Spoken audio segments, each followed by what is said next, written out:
Have you ever been in one of those situations? Maybe you're drafting a really critical email or, presenting an idea to your team. Oh, absolutely. And you know the exact shade of meaning you want, but the word just won't come to you. That moment is universal.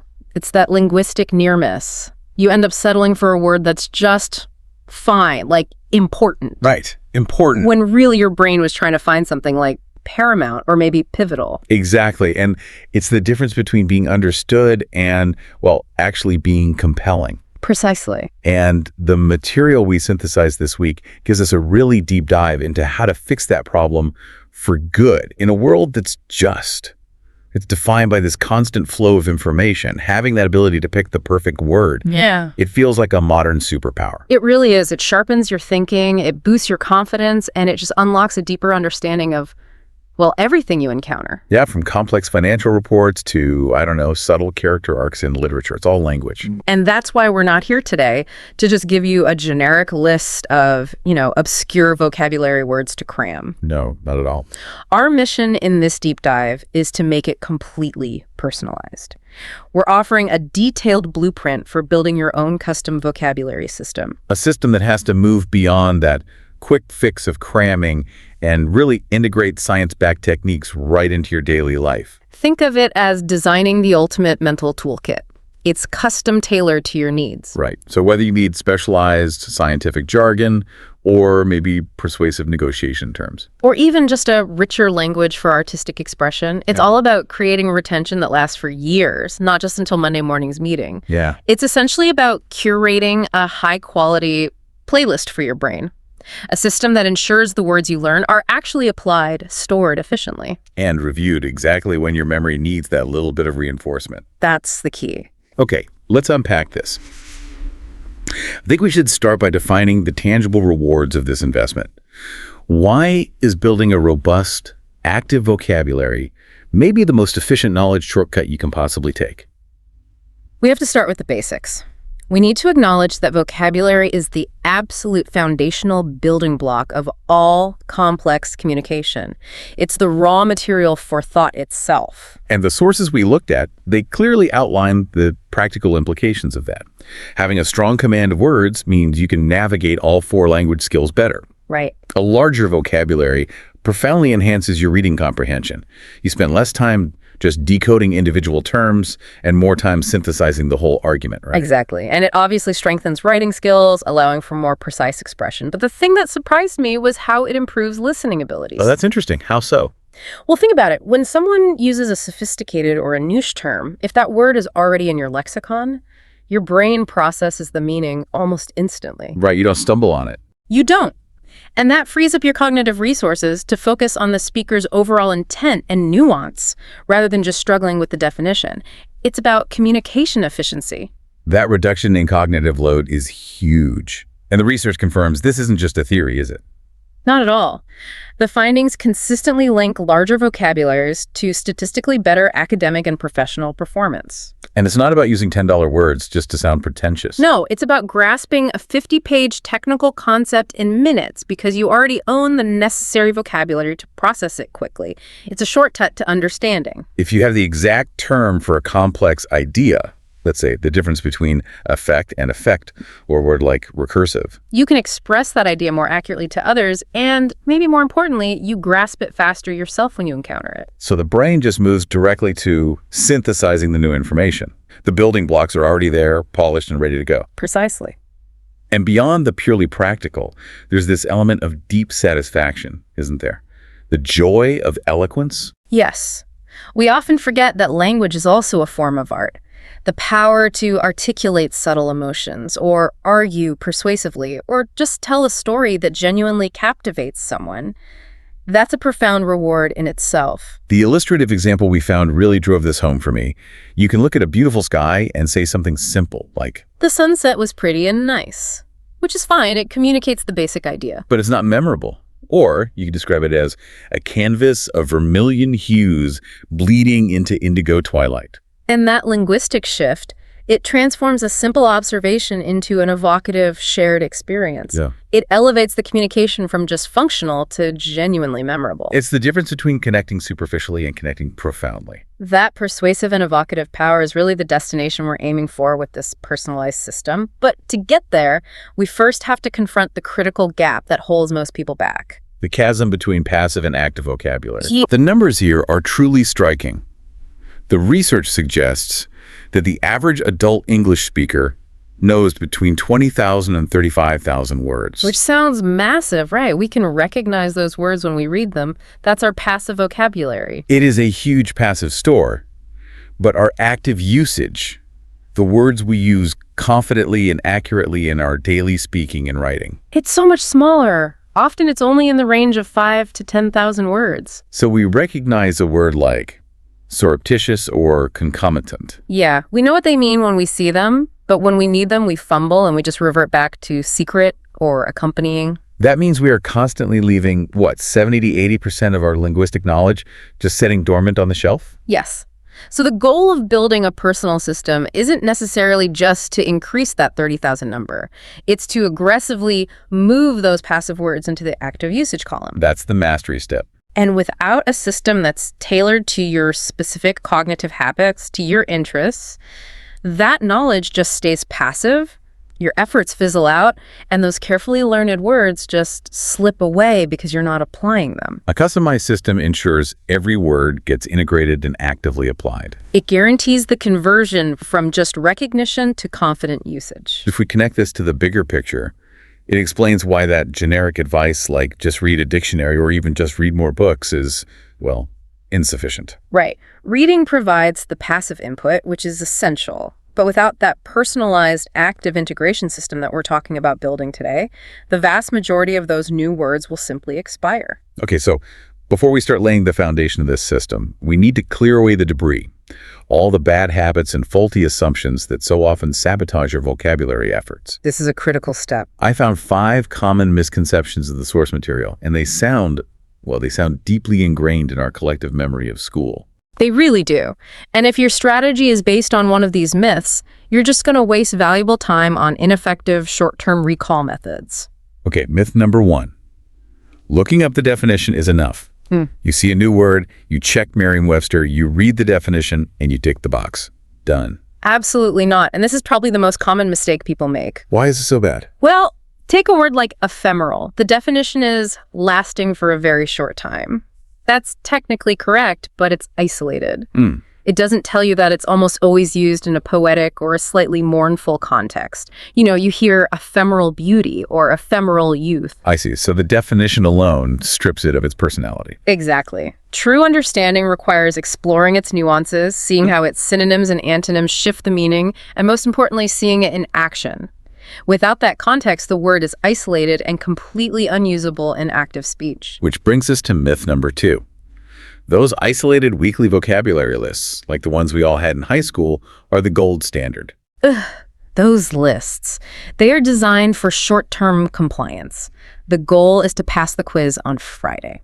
And then forget everything by Monday. Precisely. Yeah. They fail miserably at long-term retention. They lack the necessary depth and, crucially, the scientifically determined repetition you need to move that word from your hippocampus, your short-term memory, to your cortex, your long-term memory. So they're actually detrimental to building a real lasting system. Fundamentally, yes. Okay, wait, hold on a second about myth number 3, because this one feels counterintuitive. It's that extensive reading alone builds vocabulary sufficiently. Right. If I'm reading 3 challenging books a month, surely that passive exposure adds up over time. Why is the source material so skeptical of that alone? That's a great question, and it speaks directly to that passive versus active distinction we just made. Reading is necessary input, but it's often a passive activity. What do you mean by passive? When you encounter an unfamiliar term, if the surrounding text allows you to kind of guess the meaning, You just keep going. you just keep going. You move right past it without actively engaging. Your brain says, okay, I get the gist, that's good enough. But it hasn't forged the strong neural pathways you need for confident recall later. So it's the difference between hearing a song on the radio and actually learning to play it on an instrument. That's a perfect analogy. Passive consumption is input, active engagement is storage.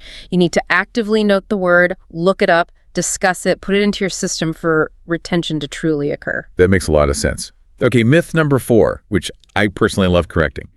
You need a natural talent for languages. This is just a pure cultural myth. The research is so clear on this.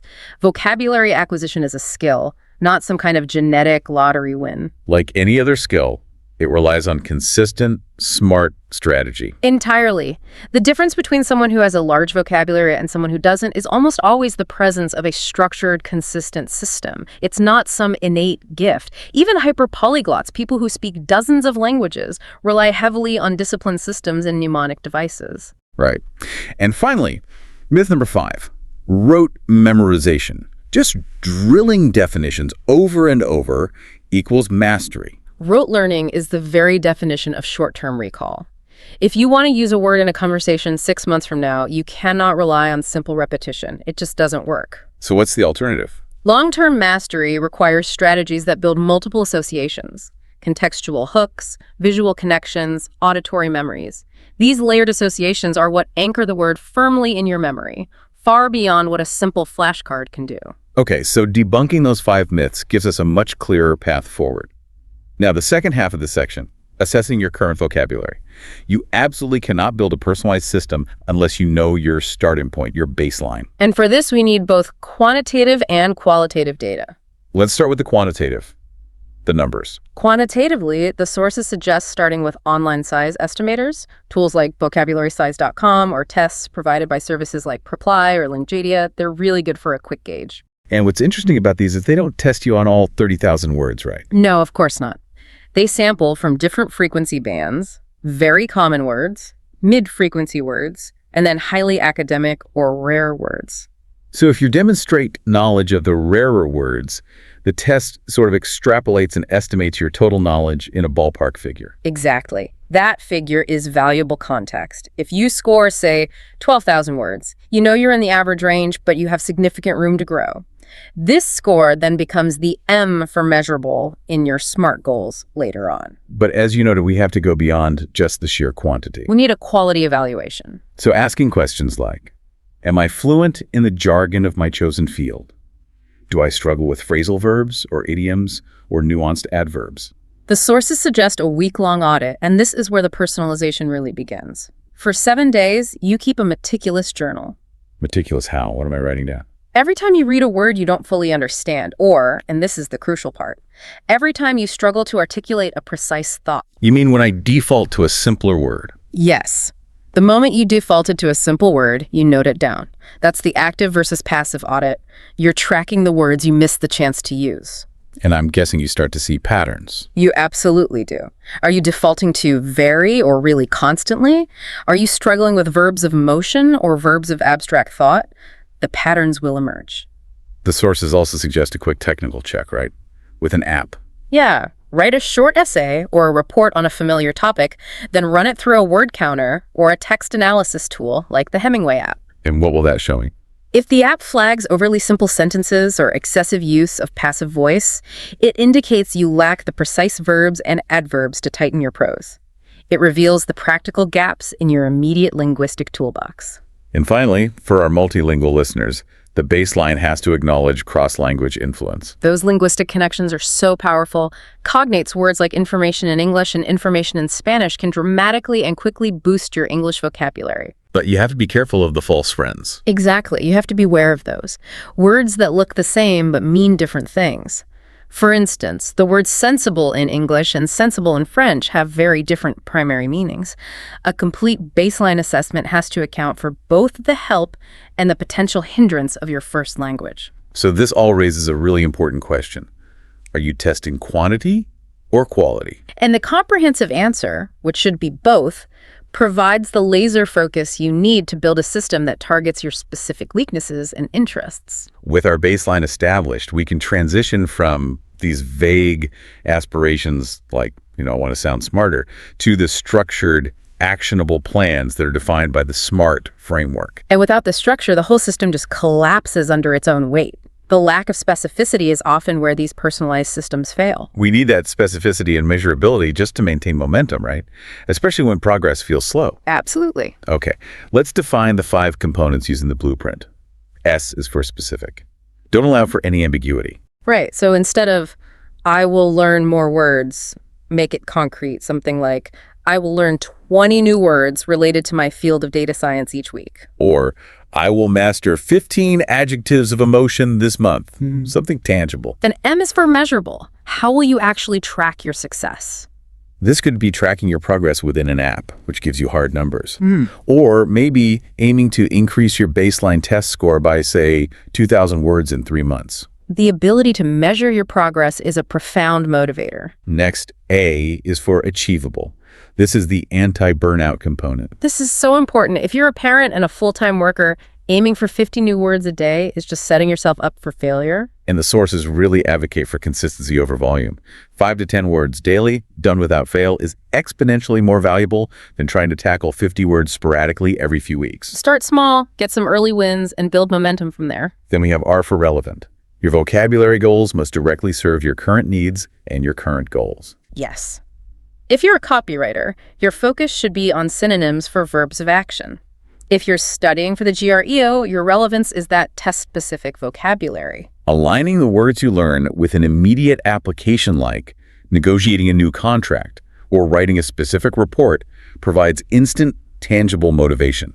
If the word doesn't feel relevant to your life, you are far, far less likely to integrate it actively. And finally, T is for time-bound. We need deadlines.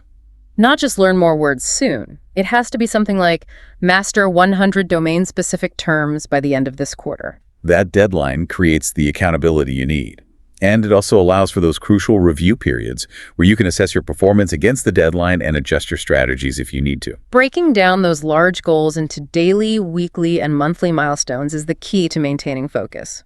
For example, a monthly goal of 100 words. That breaks down into about 3 or 4 words per day. Which feels entirely manageable. Totally. And that ensures the A for achievable is always in play. So we have our SMART goal locked down. Now that goal is pretty useless without the right gear. What are the modern-day equivalents of the index card that the sources recommend we toss into our toolkit? Well, the digital realm has been a total game changer here because it automates the most time-consuming part, scheduling your review. Okay, so let's start with the adaptive, personalized tools. Vocabulary.com is excellent. It turns learning into a genuine game, and it adjusts the difficulty based on your performance in real time. So make sure you only spend time on the words you're actually struggling with. Exactly. And WordUp is fascinating because it uses AI not just to test you, but to map your existing knowledge graph. It suggests words that are mathematically the most efficient use of your time. And it provides context, right? Pulling examples from movies, books, articles. Yes, real-world usage, which is key. Then we move to the true heavy hitters for long-term retention, the spaced repetition system apps, SRS apps. And Anki is the powerhouse here. It's the gold standard. It's highly customizable, and its algorithm is just ruthless about optimal review timing. It demands your input to schedule those future reviews. We also have Quizlet, which is fantastic for people who learn collaboratively, or if you need pre-made sets. Yeah, maybe you're learning legal terms and someone has already uploaded a great set. Saves a lot of time. And Memrise often focuses heavily on mnemonics and user-generated memory aids, which is great for visual learners. But we absolutely shouldn't abandon the analog and the foundational resources. No way. Wordpower Made Easy by Norman Lewis is a timeless recommendation because it teaches you the linguistic mechanics, the roots, the prefixes, the suffixes. So it allows you to decode words rather than just memorize them. Exactly. And something like the Vocabulary Builder Workbook offers structured pen-to-paper exercises for people who learn that way. And the physical tools are still non-negotiable for personalization. Yeah. You need a dedicated notebook for your Word journal. That's the heart of the system. And simple index cards. I still love index cards because they're so portable. They force you to be concise. You can keep a stack in your pocket and review them while you're waiting in line. The key here is synergy, isn't it? It is. You might use vocabulary.com for daily discovery, Norman Lewis for decoding the structure, and then use Anki for that automated, scientific, long-term review. You have to experiment until you find the unique stack of tools that really speaks to your learning style. Here's where it gets really interesting. Yeah. Now that we have the tools and the goals, how do we deploy them effectively? We need to dive into the core acquisition techniques that guarantee long-term memory. This is where the science comes in. The first, and maybe the most crucial, technique that has to underpin your personalized system is the implementation of spaced repetition systems, or SRS? This is the science backbone. This is what separates high retention vocabulary building from that low-yield cramming we did in school. So tell us about the science. Where did this come from? It's built around the work of a German psychologist, Hermann Ebbinghaus, who mapped what he called the forgetting curve. The forgetting curve. The science shows that we forget most new information very, very rapidly unless we encounter it again just before that forgetting curve dips too low. So SRS is designed to intercept that moment of forgetting. Precisely. It reviews words at precisely increasing intervals. Okay, so practically speaking, how does a system, let's say Anki, know when I am about to forget the word? How does that automation actually work? That's the critical piece of user input that's often left unexplained in generic advice. When you review a flashcard in an SRS app, you don't just say, I know this. You have to rate your confidence. So you're feeding the algorithm based on your perceived mastery? You tell it how well you knew it? Exactly. You rate it. Easy, good, hard, or again. Okay. If you hit easy, the algorithm assumes the memory is solid and it delays the next review for a long time, maybe a month. And if it's hard? If you hit hard, it delays it only a short time, maybe 3 days. And if you hit again, it brings it right back up in 5 minutes. I see. So this personalized feedback loop is essential. It ensures you spend the majority of your time focusing only on the words you are actually struggling with. It makes your review hyper-efficient. And this is the primary driver of long-term retention. Okay, so the second core technique, which works in tandem with SRS, is contextual learning. We've mentioned learning words and sentences, but we need to talk about why this is scientifically superior to just memorizing isolated definitions. Think of it this way. Memorizing a definition in isolation is like saving a phone number in your contacts without adding a name, a job title, or a city. It's just a string of numbers. It has no context, it just floats there. It floats alone. When you save the word ubiquitous just as present everywhere, it's the same thing. But when you encounter and note the sentence, smartphones have become ubiquitous in modern society. You're attaching that new word to an existing network of concepts in your brain.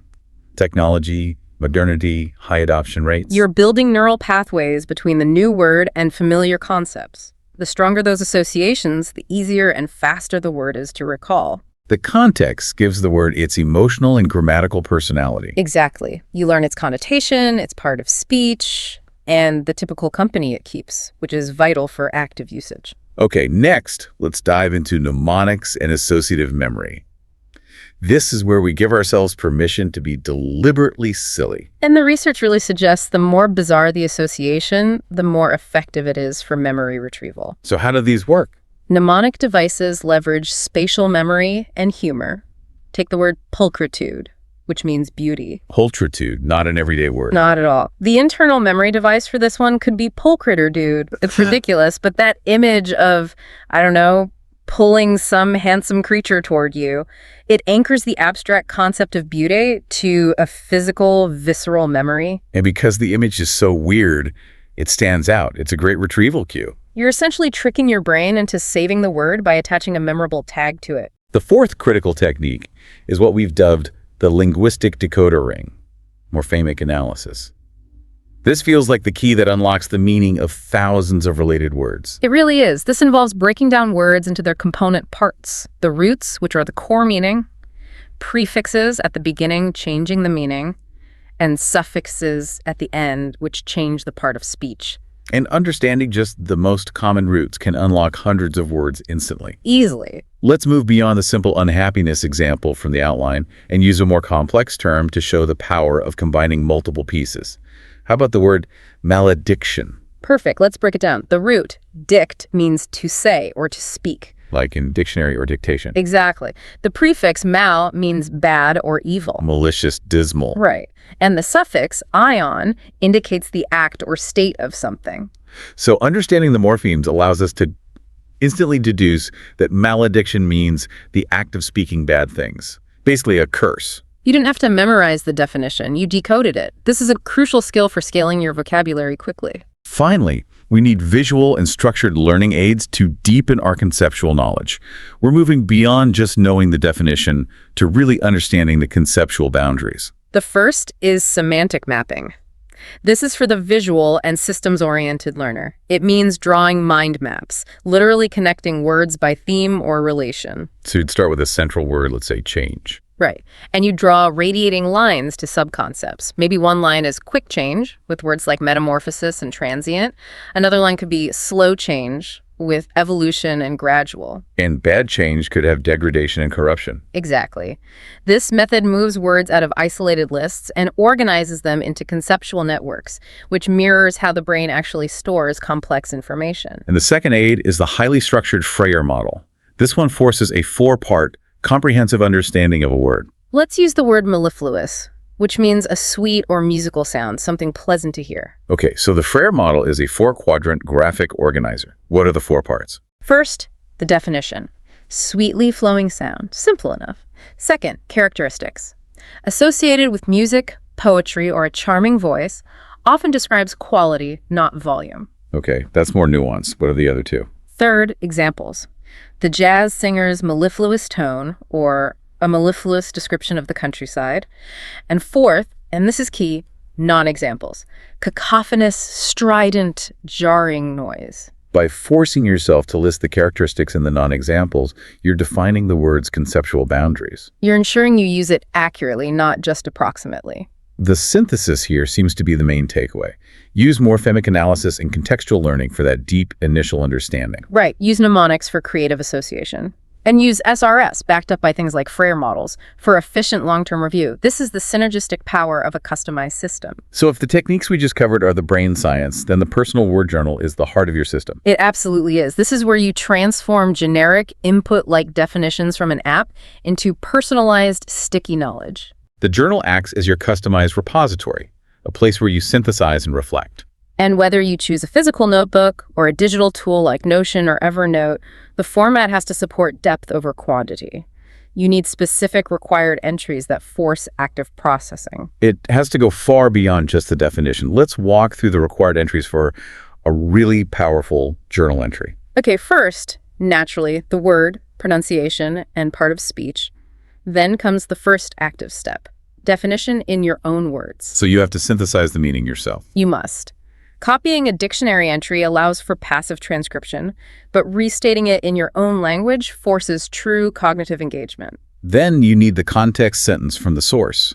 So if you saw the word penury in a novel about poverty, you write that exact sentence down. Exactly. This connects the word to its origin story and its appropriate setting. Now we go deeper. You have to include synonyms and antonyms. This is so crucial for understanding nuance. If you learn the word gregarious, you must know its antonyms, like aloof or introverted, to understand its relational boundaries. The outline also says to include the etymology, the word's origin. Yes. Knowing that gregarious comes from the Latin root greg, which means flock, makes it instantly memorable. You picture an animal in a flock. And finally, the ultimate personalization and the key to bridging that active-passive gap, usage tracking. This is a two-part step. First, you must write a highly personal original sentence using the word. And then you need a section to trap your encounters, a simple tick or a date mark every time you successfully use that word in an email, a conversation, or a report. That usage tracking is the final confirmation loop, isn't it? It is. If you successfully deploy the word in a high-stakes setting, your brain registers it as high-value, high-confidence vocabulary. And what about maintenance? Maintenance is key. Dedicating maybe an hour a week to review and categorize your entries by theme, legal, psychological, descriptive makes targeted reviews so much more efficient later on. That turns the journal from a simple glossary into a dynamic, living document of your intellectual progress. Now, let's talk about consistency. The most brilliant journal is useless if we don't integrate word learning into our actual busy lives. Consistency relies on micro-habits and habit stacking. We're leveraging existing routines to automate the acquisition process. So we're aiming for short, high-frequency bursts of study, not these long marathon sessions. Exactly. Let's start with the morning routine. Habit stacking means pairing a new task with one you already do automatically. Right. Take your first cup of coffee, you already do that, stack it with your vocabulary task. How would that look? You get a word of the day app notification on your phone, you immediately open your journal, you write the word down, and you quickly formulate your definition in your own words while you're drinking your coffee. That's 5 minutes of high-impact learning. And during your commute or any scheduled downtime, you can replace passive scrolling with active input. Yeah, listen to a word origin podcast like The Illusionist, or just specifically review 5 to 7 cards in Enki while you're waiting in line for lunch. Your reading time has to become active. If you dedicate 20 to 30 minutes daily to reading, you should be actively highlighting every unknown word. But don't stop to look it up immediately. That breaks your flow. Instead, use the context clues to infer the meaning and then list the word for evening research. That Dole approach sharpens both your inferential skills and your vocabulary input pipeline. It does. And the evening should be reserved for that crucial review. A quick, targeted SRS session before bed ensures that the words you encountered during the day are consolidated overnight. Why before bed specifically? Because the brain processes and transfers short-term memories into long-term storage during sleep. So reviewing close to bedtime is a proven memory hack. And finally, the most challenging integration, active use. You have to actually challenge yourself to use these new words. You do. Try to use one new adjective in your team email or one new verb in a conversation with a family member. If you struggle to integrate it, that word goes right to the top of the next day's review list. That immediate feedback loop is vital. Okay, so no matter how well designed your system is, you will hit roadblocks. You're going to face that feeling of being overwhelmed, motivation dips, and the dreaded plateau where your progress seems to just stall. Troubleshooting these challenges is part of achieving true mastery. The primary enemy is always the forgetting problem. And we combat this not just with rigorous SRS adherence, but with immediate high-stakes application. Exactly. If you learned the word fastidious today, try to use it to describe a colleague's meticulous work ethic tomorrow. That moment of successful deployment cements the word far more effectively than any flashcard drill ever could. What about when you face that feeling of being overwhelmed? The sheer number of words out there can be paralyzing. What's the best way to regain focus? You have to prioritize high-frequency words initially. Focus on the core vocabulary that gives you the biggest return on your investment. And go back to the achievable component of your SMART goals. Yes. Break the task down into the smallest possible unit. Tell yourself, I only need to learn 1 word per meal. That level of microhabit makes the task seem insignificant, yet it leads to 21 new words a week. And when the plateau hits, when the basic techniques aren't providing that initial rapid growth anymore, we need to introduce advanced strategies to keep the momentum going. Yes, once you are proficient, it's time to level up to expert-level analysis. The first strategy is utilizing word clouds generated from your own writing. That sounds fascinating. How do we practically apply that to improve vocabulary? First, you gather a substantial amount of your own text, say the last 6 months of your professional reports or a collection of your blog posts. Okay. You can use free online text analysis tools like WordArt or TagCrowd. You copy and paste your text into the tool, and it generates a visual representation where the size of each word corresponds to how frequently you use it. And what are we looking for in that visualization? You're looking for over-reliance. If simple words like use, great, or the phrase in order to are visually massive, it immediately identifies areas where you are defaulting to basic or filler language. So if the verb utilizes is huge, I know I need to find more precise alternatives. Like deploy, leverage, or implement, depending on the context. This targets your most entrenched verbal habits. Another strategy for overcoming plateaus is diving into deep etymology. Understanding the history of a word, how its meaning has shifted over centuries, provides a narrative hook that makes it unforgettable. Resources like the Etymologicon turn history into a linguistic detective story. Do you have an example? Sure. When you know that the word clue is derived from clue, which originally meant a ball of thread used to guide someone through a maze, the word takes on a whole new concrete meaning. I'll never see that word the same way again. We also need to graduate from learning single words to learning phrases and collocations. This is so important. Words rarely appear in isolation in natural language. They appear in predictable chunks. We call these collocations. So learning the phrase, a stunning reversal or utter confusion, is infinitely more valuable than just learning stunning or utter alone. Infinitely. This is essential for achieving native-level fluency and avoiding awkward phrasing. If you learn fastidious, learn that people are often fastidious about detail or have a fastidious approach. Thematic immersion seems like the perfect way to address that relevancy challenge we set in our SMART goals. Absolutely. Dedicate an entire month to a specific domain. A legal language month, a medical terminology month, or a philosophy of mind month. This focused immersion builds interconnected vocabulary quickly. it dramatically accelerates your fluency within that specialized field. Which is often a requirement for career growth. And finally, perhaps the most powerful self-assessment tool, teaching and context clues. Explaining a complex new word to someone else, a colleague, a friend, or even just explaining it aloud to an empty room forces you to articulate its meaning and nuance. That deeply solidifies your own understanding. And at the same time, you have to practice inferring meanings from the surrounding text. Right. When you're reading, practice treating the dictionary as a last resort. Use the context clues, guess the meaning, and then confirm it later. This trains your brain to assimilate new words on the fly, which is vital for continuous passive vocabulary growth. These strategies are supported by measurable success in the real world. Let's look at a couple of case studies to make this all tangible. Let's take Alex, the software engineer.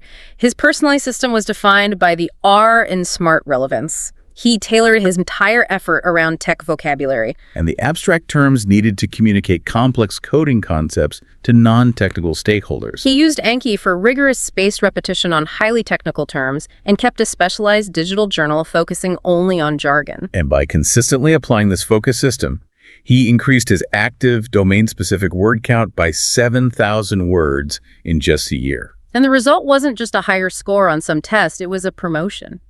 His ability to articulate the nuances of software architecture clearly and persuasively to executives was a direct outcome of this focused vocabulary system. Then we have Sarah, a book lover, who was focused on personal enrichment and transforming her writing. Her goals were centered on evocative, language-descriptive adjectives and strong verbs. Sarah used contextual learning as her foundation. She integrated challenging literary reading with semantic maps, connecting words like serene, placid, and tranquil into a single thematic network. And she used the Frere model not just to learn definitions, but to understand the conceptual limits of these subtle words. Her approach transformed her writing style from merely descriptive simplicity to evocative richness. The personalized system worked because it aligned her passion for reading with structured, analytical engagement, guaranteeing long-term depth. These success stories really confirm that the secret to a rich vocabulary is abandoning those ineffective, passive methods of the past. And embracing a structured, personalized blueprint built on science and tailored to your specific cognitive needs and professional goals. So what does this all mean?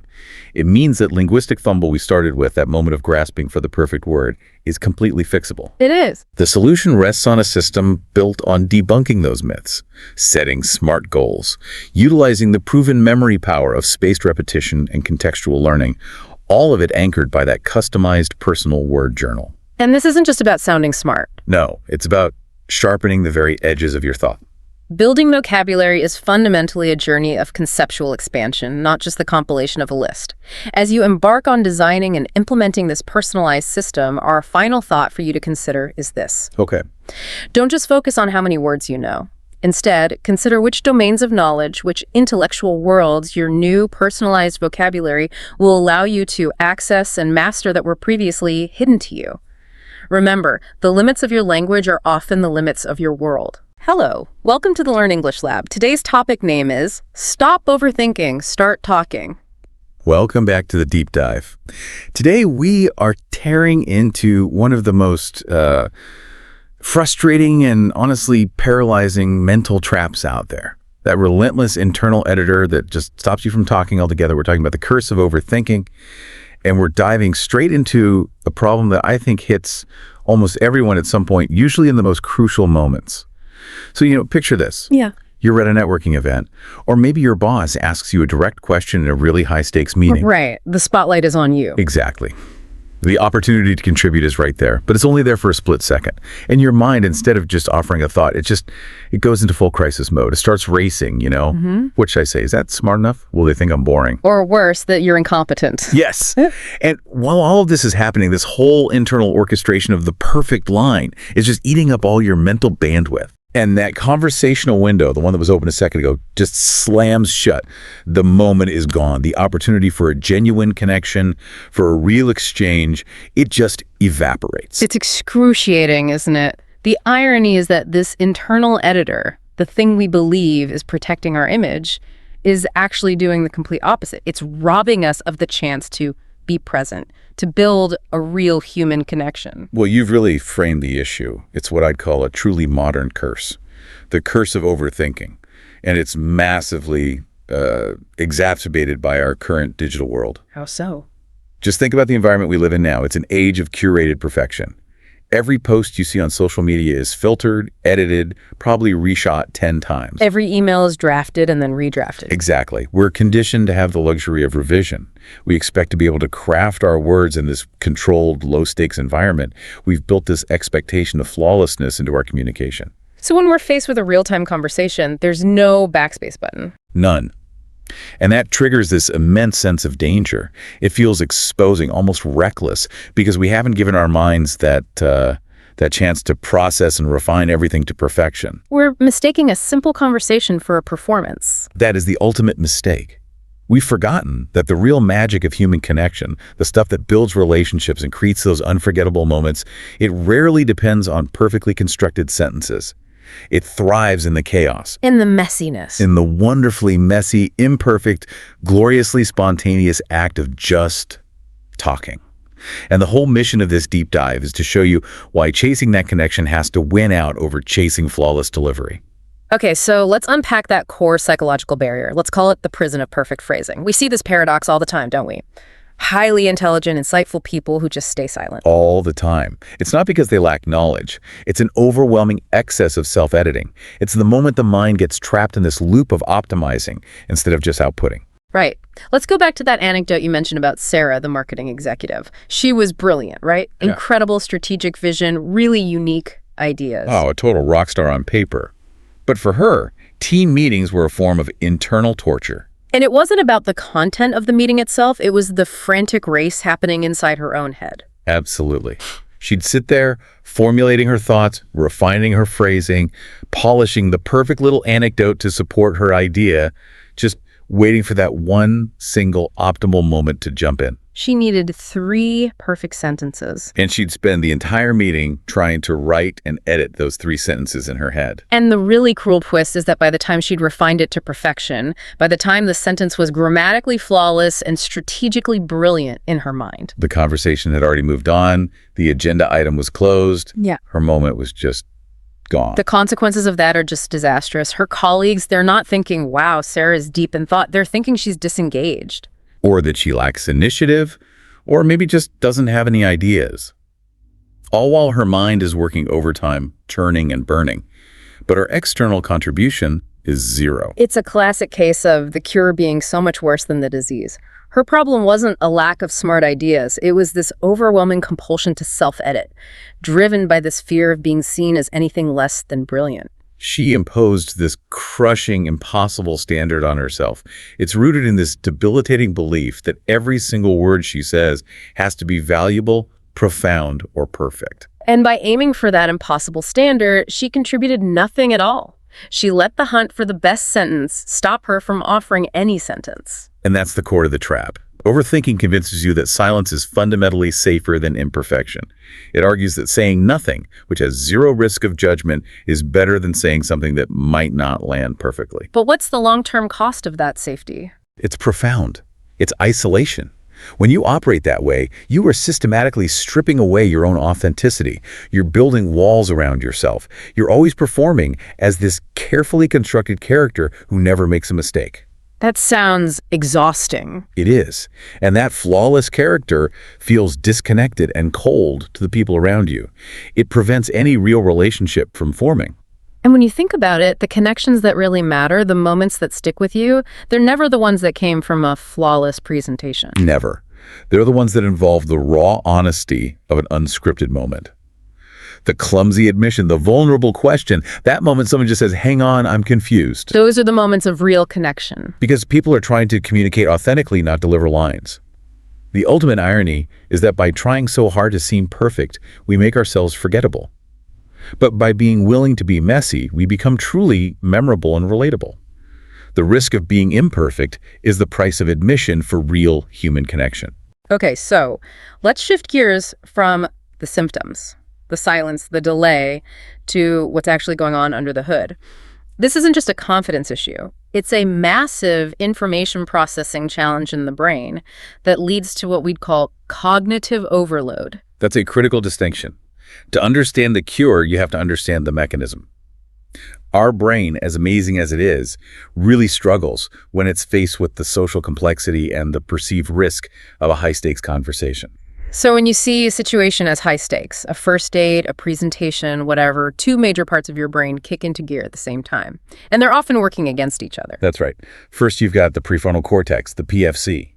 Think of this as the brain's CEO. It's in charge of logic, planning, decision-making. And it goes into absolute hyperdrive, right? Trying to calculate the best possible response. It's evaluating phrasing, checking for implications, running models on how the other person might react. It's trying to manage the entire chessboard. But at the exact same time, the brain's core alarm system, the amygdala, lights up like a Christmas tree. Ah, the emotional center, the danger detector. Exactly. And because you're anxious about being judged, the amygdala starts flagging every possible threat. It's that visceral voice screaming in your head. Are they judging me? Am I going to embarrass myself? They saw you hesitate. Abort.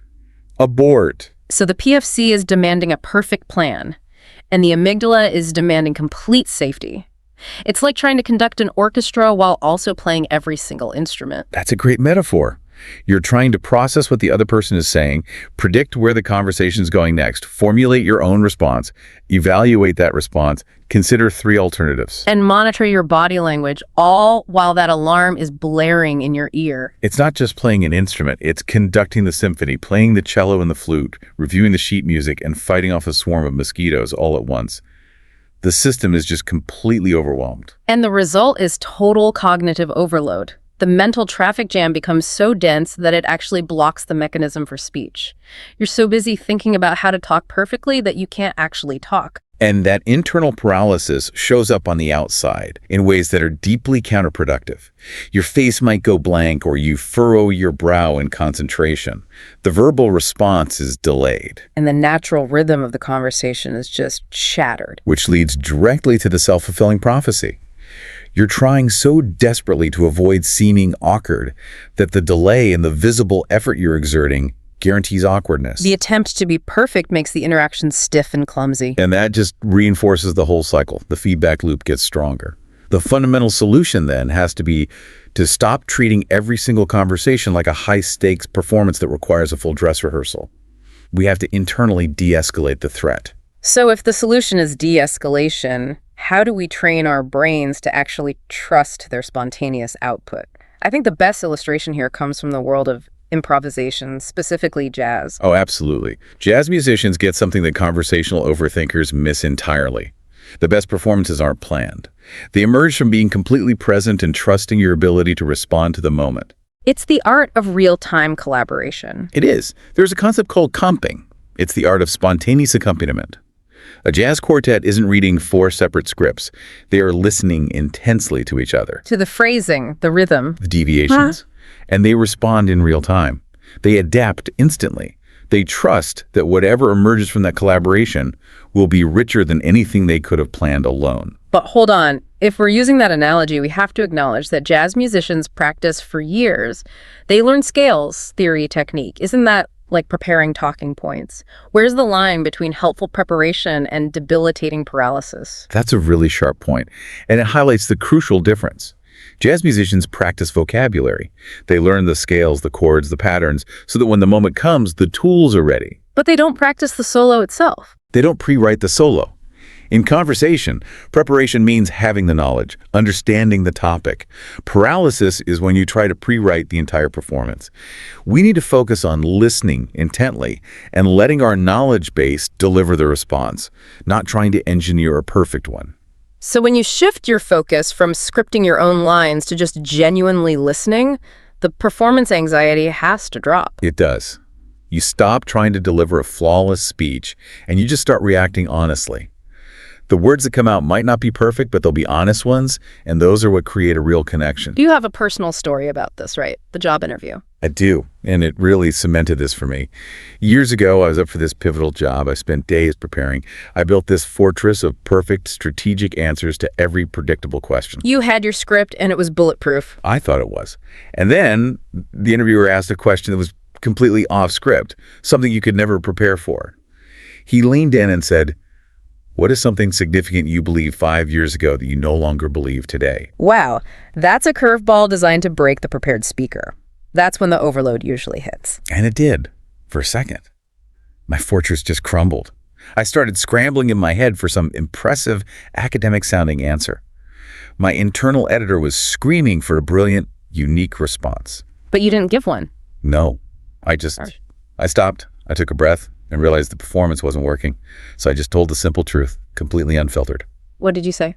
I said, you know what? For years, I believed that having the right, definitive answer was the most important thing. I spent the last 5 years realizing I had that completely backwards. Now, I believe that asking the right, insightful questions is far more valuable than having pre-written answers. And that just changed the whole dynamic. Instantly. It wasn't eloquent, it wasn't crafted, but it was undeniably authentic, and it led to the deepest, most insightful conversation of the whole interview process. The interviewer later told me that was the turning point. Not because the answer was revolutionary, but because I was willing to drop the polish and just be real. That experience really highlights the core point here. The moment we dropped the mask, we realized the tyranny wasn't the audience. It was our own self-imposed need for flawless delivery. Which brings us to challenging the idea that perfectionism is a virtue in conversation. Outside of very specific fields, like surgery or engineering, perfectionism is an outright tyrant. In dialogue, it demands the impossible. Flawless spontaneity. He's an oxymoron. A total contradiction. Let's just lay out what this tyrant demands, because it's absurd when you hear it. In a single conversation, perfectionism demands 6 simultaneous flawless tasks. First, you have to say accurately the right thing. The optimal choice of words. And you have to say it at accurately the right time. Hitting that tiny, fleeting window of opportunity. Third, it has to be in accurately the right tone with no chance of being misunderstood. Fourth, you have to have accurately the right body language. No fidgeting. And fifth, you have to be reading the other person perfectly, understanding their true internal state, not just their words. And finally, the 6th demand. You have to adjust all 5 of those things in real time, without any awkward pauses or stumbles. It's an impossible workload. No human being can function under that kind of pressure. It's a guaranteed recipe for failure, which just leads you back to silence. Right. And the crucial insight is that skilled conversationalists, the people who seem so effortless, they don't see those stumbles as failures. They see them as features, not bugs. How do you mean features? When a less confident person fumbles, it triggers shame and they withdraw. But a skilled conversationalist just addresses it. They might laugh it off or say, wait, that came out wrong, let me rephrase. Or just, hang on, I lost my train of thought. Exactly. That willingness to clarify, to laugh, to correct, it's proof that something real is happening between 2 human beings, not 2 PR machines delivering sterile statements. The willingness to be messy is the strongest signal that you're authentic. And here's a secret that should be liberating for anyone listening. Nobody, absolutely nobody, expects your first sentence to be brilliant. We hold that opening line to such an impossibly high standard. We treat it like the climax of the whole performance. But it's not the main event. Not at all. It's just tuning the instruments before the symphony begins. The real connection happens after the opening, once the tension is gone and you've found a rhythm. And yet we agonize over the icebreaker, don't we? Worrying that our greeting isn't clever enough. It's totally wasted anxiety. Yeah. The best opening line is just whatever gets the conversation started. A simple, hi, or that speaker was interesting, wasn't she, is enough. Breaking the silence is what matters. I love that conference story you shared about the man who broke through that paralysis. It's the perfect example. I was watching people line up to talk to a keynote speaker. Everyone was delivering these polished, smart-sounding questions, trying to impress her. Then this one man walks up and just admits his struggle. What did she say? He looked a bit awkward and said, I have no idea what clever question to ask you, but I really enjoyed your talk and felt I had to tell you that, even though I'm usually terrified of this. That vulnerability must have been so disarming. It was. The speaker laughed and said, that is honestly one of the best and most appreciated opening lines I've heard all day. That admission of imperfection cut through all the noise. They ended up talking for 20 minutes and started a collaboration later. The perfection was in his willingness to be genuine. And that story brings us to the massive, immediate benefit of stopping the script writing. You instantly free up all this cognitive energy for actually listening. The listening revolution. It is a revolution. Because most of us aren't really listening. We're pseudo-listening. We're just waiting for our turn to talk. We're formulating our witty response or replaying something we wish we'd said earlier. We're performing the act of listening, we're nodding, making eye contact, but our brain is lost in its own script rehearsal. We miss the key details, the nuance, the real emotion behind the words. This shift is transformative when you commit to radical listening. When your focus is genuinely on understanding the speaker, not preparing your response, just pure comprehension, you're in a totally different mode. You are present. So let's make this practical. Here's a transformative experiment for you listening. Next time you're in a conversation, commit to this one rule. I will not plan my next response until the other person has completely finished speaking. Just listen fully. When you do that, what we call the deepening effect kicks in naturally. Your responses become so much easier because they come from authentic curiosity about what you just heard. They're not fabricated by your panic planning brain. So you start asking relevant follow-up questions. Yes, and making real connections because you're responding to what was actually said, not what you pre-programmed. And the beautiful outcome is that the other person feels truly seen and heard. And when they feel that, they relax, they open up. The whole conversation deepens organically without anyone forcing it. Which brings us back to vulnerability. We avoid spontaneous speech because we fear vulnerability. Speaking without a script means risking that you'll reveal a flaw, or uncertainty, or a real, unedited feeling. But all the research on human connection is crystal clear on this. Vulnerability is the non-negotiable gateway to genuine relationships. There's no shortcut. Think about it. When you're polished and perfect, you create emotional distance. People might admire it, but they can't connect with it. It's impressive, but it's cold. But the moment you stumble or admit you don't know something, You instantly become human. You become relatable. And people connect with humanity because they feel those same fears and doubts themselves. That difference between admiration and connection is everything. polished perfection invites admiration but creates distance. Vulnerability makes you relatable. Exactly. And the people worth keeping in your life are the ones who appreciate your humanness, not your flawless performance. They value the risk you take by being real. Okay, but we have to acknowledge that context matters here. Not all conversations are the same. In professional or academic settings, there's a strong pressure to be thoughtful. Think before you speak. And that's necessary advice. But when it tips into paralysis, it backfires spectacularly. That's the professional paradox. The colleague who needs 5 minutes to formulate the perfect response in a brainstorming meeting. People just stop asking them for input. Exactly. Their innovative ideas get trapped behind that wall of self-editing. Innovation thrives on messy, half-formed conversations where people feel safe enough to think out loud. The most effective professionals find that middle ground. They're thoughtful, but not paralyzed. They know when precision is required, like in a formal document, and when flow is more important, like in a creative session. They're comfortable saying, I'm just thinking out loud here, or let me try to articulate this, I'm still working it out. They prioritize the process over the polished product in the moment. And this damage is even more acute in personal relationships. If you're constantly editing yourself around your loved ones, true intimacy is impossible. Intimacy is built on those small, fragile moments of realness. It's saying what you actually feel, even if it comes out clumsy. Maintaining a perfect character for the people closest to you is exhausting, and it's deeply lonely. We should also widen the lens to culture because communication standards are not universal. In some cultures, indirectness and deliberation are prized. Absolutely. In high-context cultures, silence can be a sign of thoughtfulness or respect. Speaking too spontaneously might seem impatient. But in low-context cultures, directness is valued, and silence might look like disengagement. So is there a universal constant that cuts across all these different styles? I believe there is. And it's presence. Regardless of your culture's style, the person you're with can always sense whether you were actually there with them or if you're lost inside your own head running that internal script rehearsal. Presence is the ultimate marker of respect. And our ability to be present is being deeply eroded by the digital age. Digital communication, text, email, it gives us that addictive luxury of revision. We've conditioned ourselves to expect perfection because we're so used to fixing our stumbles before anyone sees them. Which creates this dissonance. We have all these tools to connect, but we struggle to have a meaningful, spontaneous conversation with the person sitting right across from us. That ability for real-time spontaneity is becoming an atrophied skill. We have to rebuild our tolerance for imperfection and treat it like a muscle that needs practice. We have to reset our internal standard from perfect or nothing to realness first. So let's turn all of this analysis into action. If we agree that stopping overthinking isn't a simple switch, but a deep pattern we need to interrupt, what are the concrete steps we can take? It all comes down to a practice of presence. I think there are 5 concrete, actionable steps to interrupt that cycle. The first one is simply notice without judgment. You have to become aware of the moment the pattern kicks in. Pay attention to that trapped, heavy feeling of rehearsing.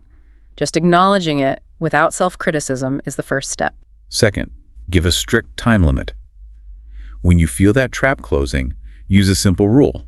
Count to 3 in your head, then speak. You have to break the silence immediately. This rule physically overrides the part of your brain demanding perfection.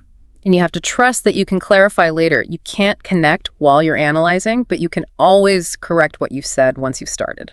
Third, and this is maybe the most liberating one, embrace the good enough. You don't need brilliance. You just need something that moves the conversation forward, even by a millimeter. So what are some examples of good enough lines? Instead of a dazzling insight, just use a simple prompt. That's an interesting take. Tell me more about that. Or, I hadn't thought about it that way. These aren't brilliant, but they are crucial conversational lubricants. They keep the connection flowing. Fourth, practice low-stakes conversations. Use these micro-interactions as a safe training ground. Build muscle memory for spontaneity. Chat with the barista. Make a comment to the person next to you in line. This is where you experiment with speaking before you're ready. If you fumble a line about the weather, the consequence is 0. But you gain a small, crucial victory over the internal editor. You prove to your amygdala that imperfection isn't fatal. And the fifth and final step, reframe mistakes. When you inevitably say something awkward or clumsy, and you have to interrupt the habitual self-criticism. Instead of thinking, I'm an idiot, try a small mental shift. Oh, that was human of me. It changes the emotional feeling instantly from shame to acceptance. It validates your humanness and short-circuits that negative feedback loop. I also want to spend a moment on what you call the small talk revolution, because small talk gets such a bad rap, it's often dismissed as superficial. And that dismissal completely misunderstands its function. Small talk is the doorway to meaningful connection. It's the warm-up. It establishes safety, it assesses rapport, all in a low-pressure way. It's the foundation of the building. You can't have the penthouse without the foundation. Exactly. Once you see small talk for what it is, a simple human way of acknowledging shared presence, it becomes so much easier. You're not trying to be witty, you're just being present. And from that presence, interesting things often emerge naturally. We have to close by emphasizing the liberation of starting. A conversation is so forgiving. If you start poorly, you can recover. If you say something unclear, you can clarify it 2 sentences later. It's not a final exam. The most crucial action is simply to start talking. Break the silence. Offer something, anything. Once you take that first step, the conversation itself will guide you far better than your internal editor ever could. And that practice curve is so important to remember. The first time you speak before you're ready, it feels terrifying. The 10th time, it feels more natural. And by the 100th time, it's genuinely liberating. You start to trust that the words will come, and you realize people are far less judgmental than your anxiety suggests. The connections are made when the guard is dropped. Go take the risk of being real instead of perfect. Just start talking. This has been a critical deep dive, and we invite you to take the final challenge. In your very next conversation, try speaking before the phrasing is perfected in your head. Use that 3-second rule. The world does not need more perfect, polished communicators. It needs more authentic ones. People willing to be present, imperfect, and human with each other. Just think about the opportunities for connection and learning you've lost by waiting for the perfect words. The cost of waiting is just staggering. And remember that people often find your moments of imperfection the most relatable, trustworthy moments of all. That authentic spontaneity, your messy, imperfect voice, is not just enough. It is exactly what is needed to foster genuine human connection in an age saturated with edited content. Go take that risk of being real. We hope you enjoyed this deep dive. Please remember to like, share, and subscribe to this YouTube channel. Okay, let's unpack this. We've all been in conversations that are, messy or formal or confusing. Or just plain annoying. Right. But when we try to describe those interactions, we often fall back on the basics. They were arguing. They just chatted. Exactly. And those are, they're broad brushstrokes. They get the job done, but they completely fail to capture the intent. Or the style. Or the nuance of how the message was actually delivered. And that is precisely the gap we're bridging today. Okay. Our mission, taking a deep dive into these advanced C2 level vocabulary sources, is pretty simple. Right. We want to equip you, the listener, with the verbal precision you need to articulate how people speak, not just what they're saying. And this isn't just about sounding smarter. No, not at all. It's about dramatically elevating your ability to analyze and understand what's really going on in social, professional, and, political interactions. We're moving past the basic vocabulary of talk to find that single perfect word. The word that describes the style and the intent of a communication event. I mean, think about the huge difference between someone just using excessive, meaningless words to purposefully stall a business decision. Right. Versus a diplomat sitting down to strike a tense, maybe even a life and death agreement. In English, with its just vast lexicon, has words for every single point on that spectrum. It really does. C2 level vocabulary gives you the analytical tools to describe those nuances. How people converse, argue, exaggerate, or express opinions with surgical precision. And if you can define the type of communication accurately, you instantly start to understand the motives behind it. Absolutely. And the source material we're looking at beautifully sets up these powerful contrasts. It does. We're going to look at the differences between a light, casual chat, which we might call to confabulate, right, versus delaying a discussion with a lot of verbose stalling, which is to palaver. And then the high-stakes strategic negotiation, which we define as to parley. That is a huge intellectual spectrum. It is, and we are going to explore every segment of it. So let's start at the low-stakes end of that spectrum, which we're calling the chatterers. The chatterers. I like that. This group covers several similar verbs that describe low stakes, often, unnecessary conversation. Right.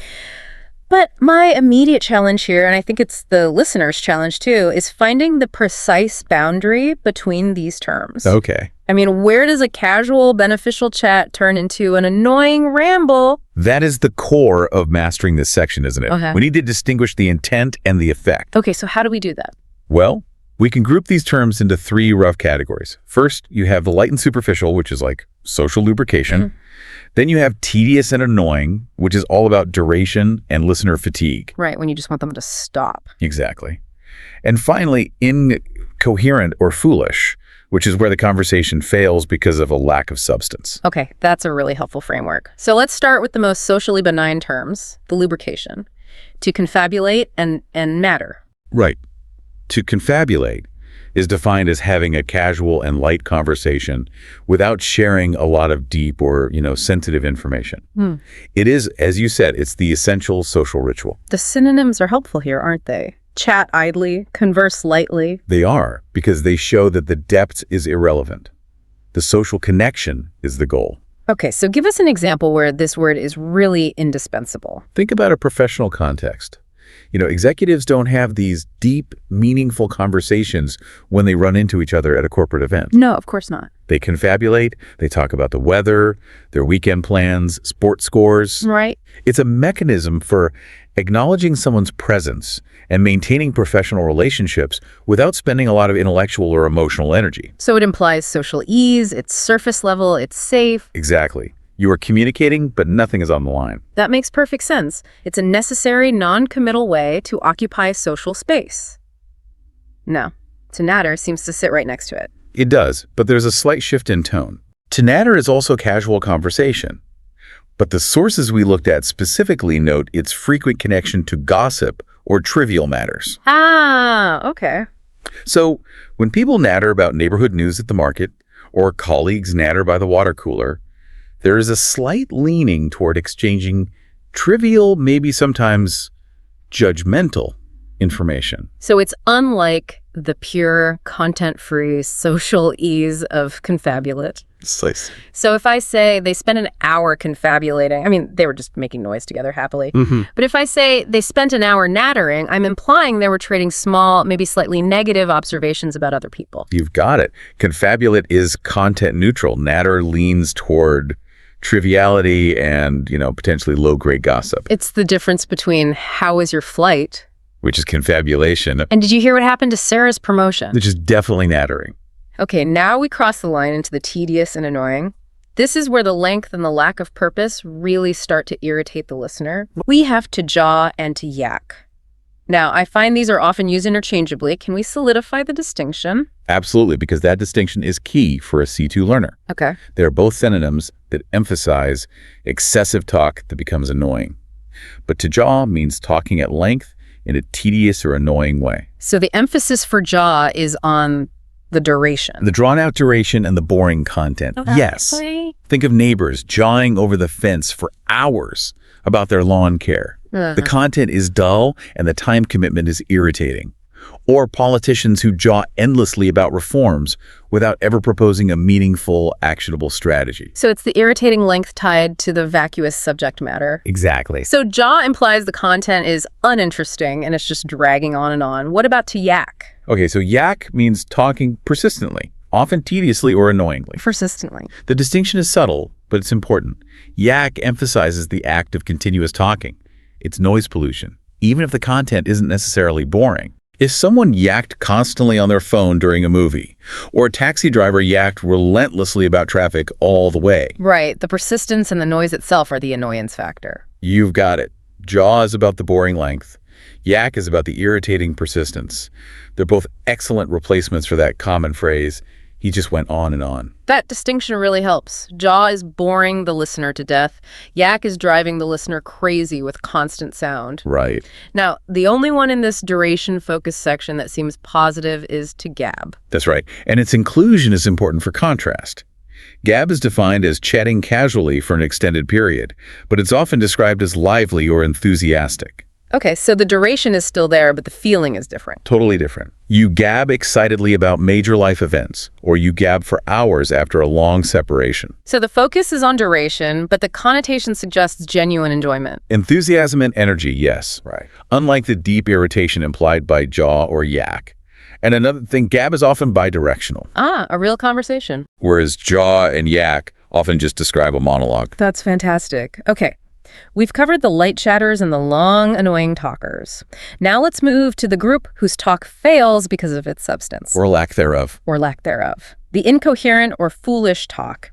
This is where we analyze a failure of critical thinking or focus. We have prate, prattle, palaver, babble, and blab. This is a critical group. It describes talk that fails not just because it's too long, but because its content is inherently flawed. How so? Either by being foolish or by just serving as a distraction.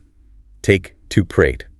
This means talking at length in a foolish or inconsequential way, often with a sense of self-importance. So how does that differ from the earlier concepts of jaw or yak? They sound similar. Prate introduces the element of misguided arrogance. Oh, okay. The classic example is a pundit who prates about complex international politics without genuinely understanding the issues. Right. It's high volume, high time commitment, but zero insight or intellectual foundation. It implies the speaker thinks they are saying something important, but they are clearly mistaken. Which gives the listener the perfect, concise internal command. Stop prating and get to the actual point. Exactly. It's an indictment of the speaker's intelligence or, their research. Okay. Now, similarly, we have to prattle. It means talking a lot about unimportant things in a way that may seem foolish. Right. And prattle often implies an inherent lack of adult awareness, or maybe an excessive innocence. Ah, so prattle is often used for children. Yes. A child prattling about imaginary adventures fits perfectly because of their lack of adult context. Sure. But you could also use it for an adult who is maybe nervous and scatterbrained. A guest at a dinner party who's prattling on about trivial details while ignoring an important conversation happening nearby. So prate suggests high volume, low content from a misplaced sense of authority. And prattle implies low volume, low content from a lack of focus or innocence. What about to palaver? That sounds a little grander, maybe older, but the definition is talking aimlessly and at length. How is this different from the annoyance of prate? The true insight of palaver is realizing it is often a tool of passive aggression or time theft. Oh, interesting. It's not merely poor communication. While its synonyms include waffle and prattle, the examples show that palaver often implies a deliberate hindrance to progress. Can you give an example? The committee meeting dissolved into endless palaver about minor technical details instead of voting. So if I'm in a meeting and someone is deliberately using excessive tangential language to stall a decision they don't like, that's palaver. That's it. It's talking foolishly when you should be acting or deciding. It's bureaucratic quicksand. That's the application that makes it a C2 word. It describes a tactical stalling maneuver. Wow. Now let's look at total communication breakdown with to babble. This is all about incoherence. Right. We usually think of babies. Yes, and that's the positive context. The baby babbling happily in her crib. But the critical context is stress. Okay. It means making random, meaningless sounds or talking incoherently. If a person is under intense pressure and starts babbling excuses instead of providing a clear explanation. It signals a complete breakdown. A complete breakdown in meaningful cognitive communication. The listener knows the speaker has just lost control of their thoughts. And finally, rounding up this messy section, we have to blab.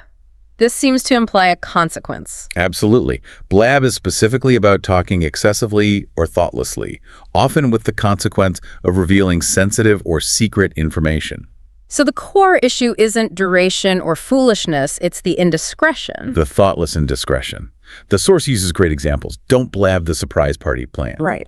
Or a witness who blabbed irrelevant details in court, damaging their own case. The thoughtlessness of the speaker causes a direct, tangible problem for others. We've spent a lot of time in the realm of social noise, the unnecessary, the foolish, the irritating. We have. Now we execute a sharp pivot. Here's where it gets really interesting because we shift to communication where words have specific weight. And consequence. And a highly defined structure. Okay. The speaker here is intentional and strategic. Precisely. We are focusing on communication that requires strategy, formality, and authority. The stakes are dramatically higher than just mere social upkeep. Starting with what is arguably the highest stakes term in this whole deep dive, to parlay. Parlay is a superb, classic verb. It suggests negotiation with an opposing side. An enemy. Often an enemy, or at least a deeply conflicted party. It's a structured discussion of terms for an agreement where the outcome matters, greatly. I instantly think of historical movies, pirates or generals meeting under a flag of truce. That's the root of it, exactly. Diplomats parlayed for hours to avert a crisis. Striking workers parlayed with management to resolve a massive industrial dispute. The emphasis is on the stakes and the existence of an opposing side. You don't parlay with your colleague about the budget for lunch. No. You parlay when there is a fundamental conflict of interest. A high-level, formal negotiation structure is required to prevent a worse outcome, like war or a permanent business breakdown. Right, okay. Isn't defining parlay as just formal negotiation potentially understating it? How so? Doesn't parlay always carry that historical connotation of conflict? Whereas a modern negotiation might just be about synergy. Is parlay too melodramatic for a simple business deal? That's a great point, and it gets to the C2 nuance of usage. Right. In modern business, you would rarely use parlay unless the stakes felt existential. A hostile takeover negotiation, perhaps? Or a union management crisis. Exactly, where the business's survival is on the line. For synergy or simple M&A discussions, negotiate is standard. So parlay intentionally elevates the emotional and adversarial tension of the exchange. It does. If you use parlay, you are highlighting the inherent deep conflict between the two parties. Got it. Conflict plus elevated formality. Okay, let's move to public speech with to orate. To orate means to speak formally and at length, especially publicly. This is not merely giving a speech. It's more than that. It is. It implies a mastery of delivery, structure, and rhetorical device. The senator orated passionately on the floor, using carefully chosen language and timing. Historical figures like Cicero. They didn't just talk. They orated masterfully. Oration suggests eloquence, deliberate composition, and a deep understanding of how to move an audience. So it's set far apart from the random ramblings of, say, prate or palaver. Worlds apart. So if someone is just reading a statement badly off a teleprompter, you wouldn't say they are orating. No, you would say they were delivering a speech. Orate is reserved for the speaker who owns the stage and the material. Someone who is truly trying to sway public opinion through rhetorical excellence. It signifies skill. And finally, in this structured communication cluster, we have a verb that isn't about dialogue or presentation, but about setting boundaries. Yeah. To stipulate. To stipulate is defined as specifying requirements, especially in an agreement. This is a very powerful verb. Why is that? Because it establishes clear, non-negotiable terms that assert control over the future relationship or interaction. And we see this most often in legal or professional contexts, right? Absolutely. A detailed contract stipulates payment terms clearly. Rules stipulate that no late submissions will be accepted.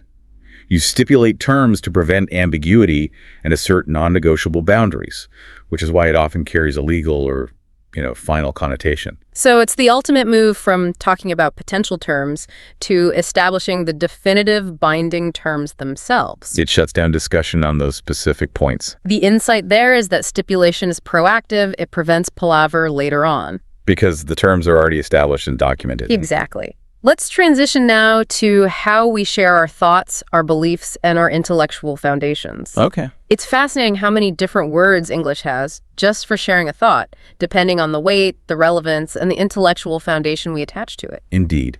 We are categorizing the weight and intent behind expressing beliefs.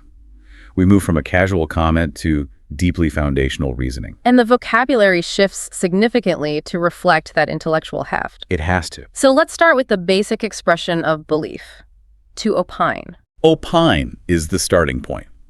To express one's opinion. Experts opine on the economic forecast in journals. Bloggers opine freely on social issues online. Exactly. It implies sharing a view that is assumed to be informed, especially if the speaker is positioned as an expert, but it doesn't necessarily require a deep evidentiary defense. You're just putting the thought forward for consideration. Right. And it's close relative to proffer. I realized I used proffer incorrectly last week. I thought it meant to casually just throw out an idea. You're saying it always suggests offering something deemed relevant and valuable. That's a crucial correction. Proffer means to offer an explanation, advice, or opinion. Okay. And what's fascinating here is that proffer suggests offering something of value or relevance. It implies a deliberate attempt to contribute something helpful or substantive. So an example would be? A mentor proffered valuable career advice during a consultation. Witnesses proffer conflicting accounts, but they are offered as valuable evidence. So it implies presenting a relevant contribution to the discussion. Maybe hesitantly, but with the belief that it is an answer or a solution. That's it. So opine is expressing a view, while proffer is offering a solution or a resource. That makes proffer feel much more active and useful. Exactly.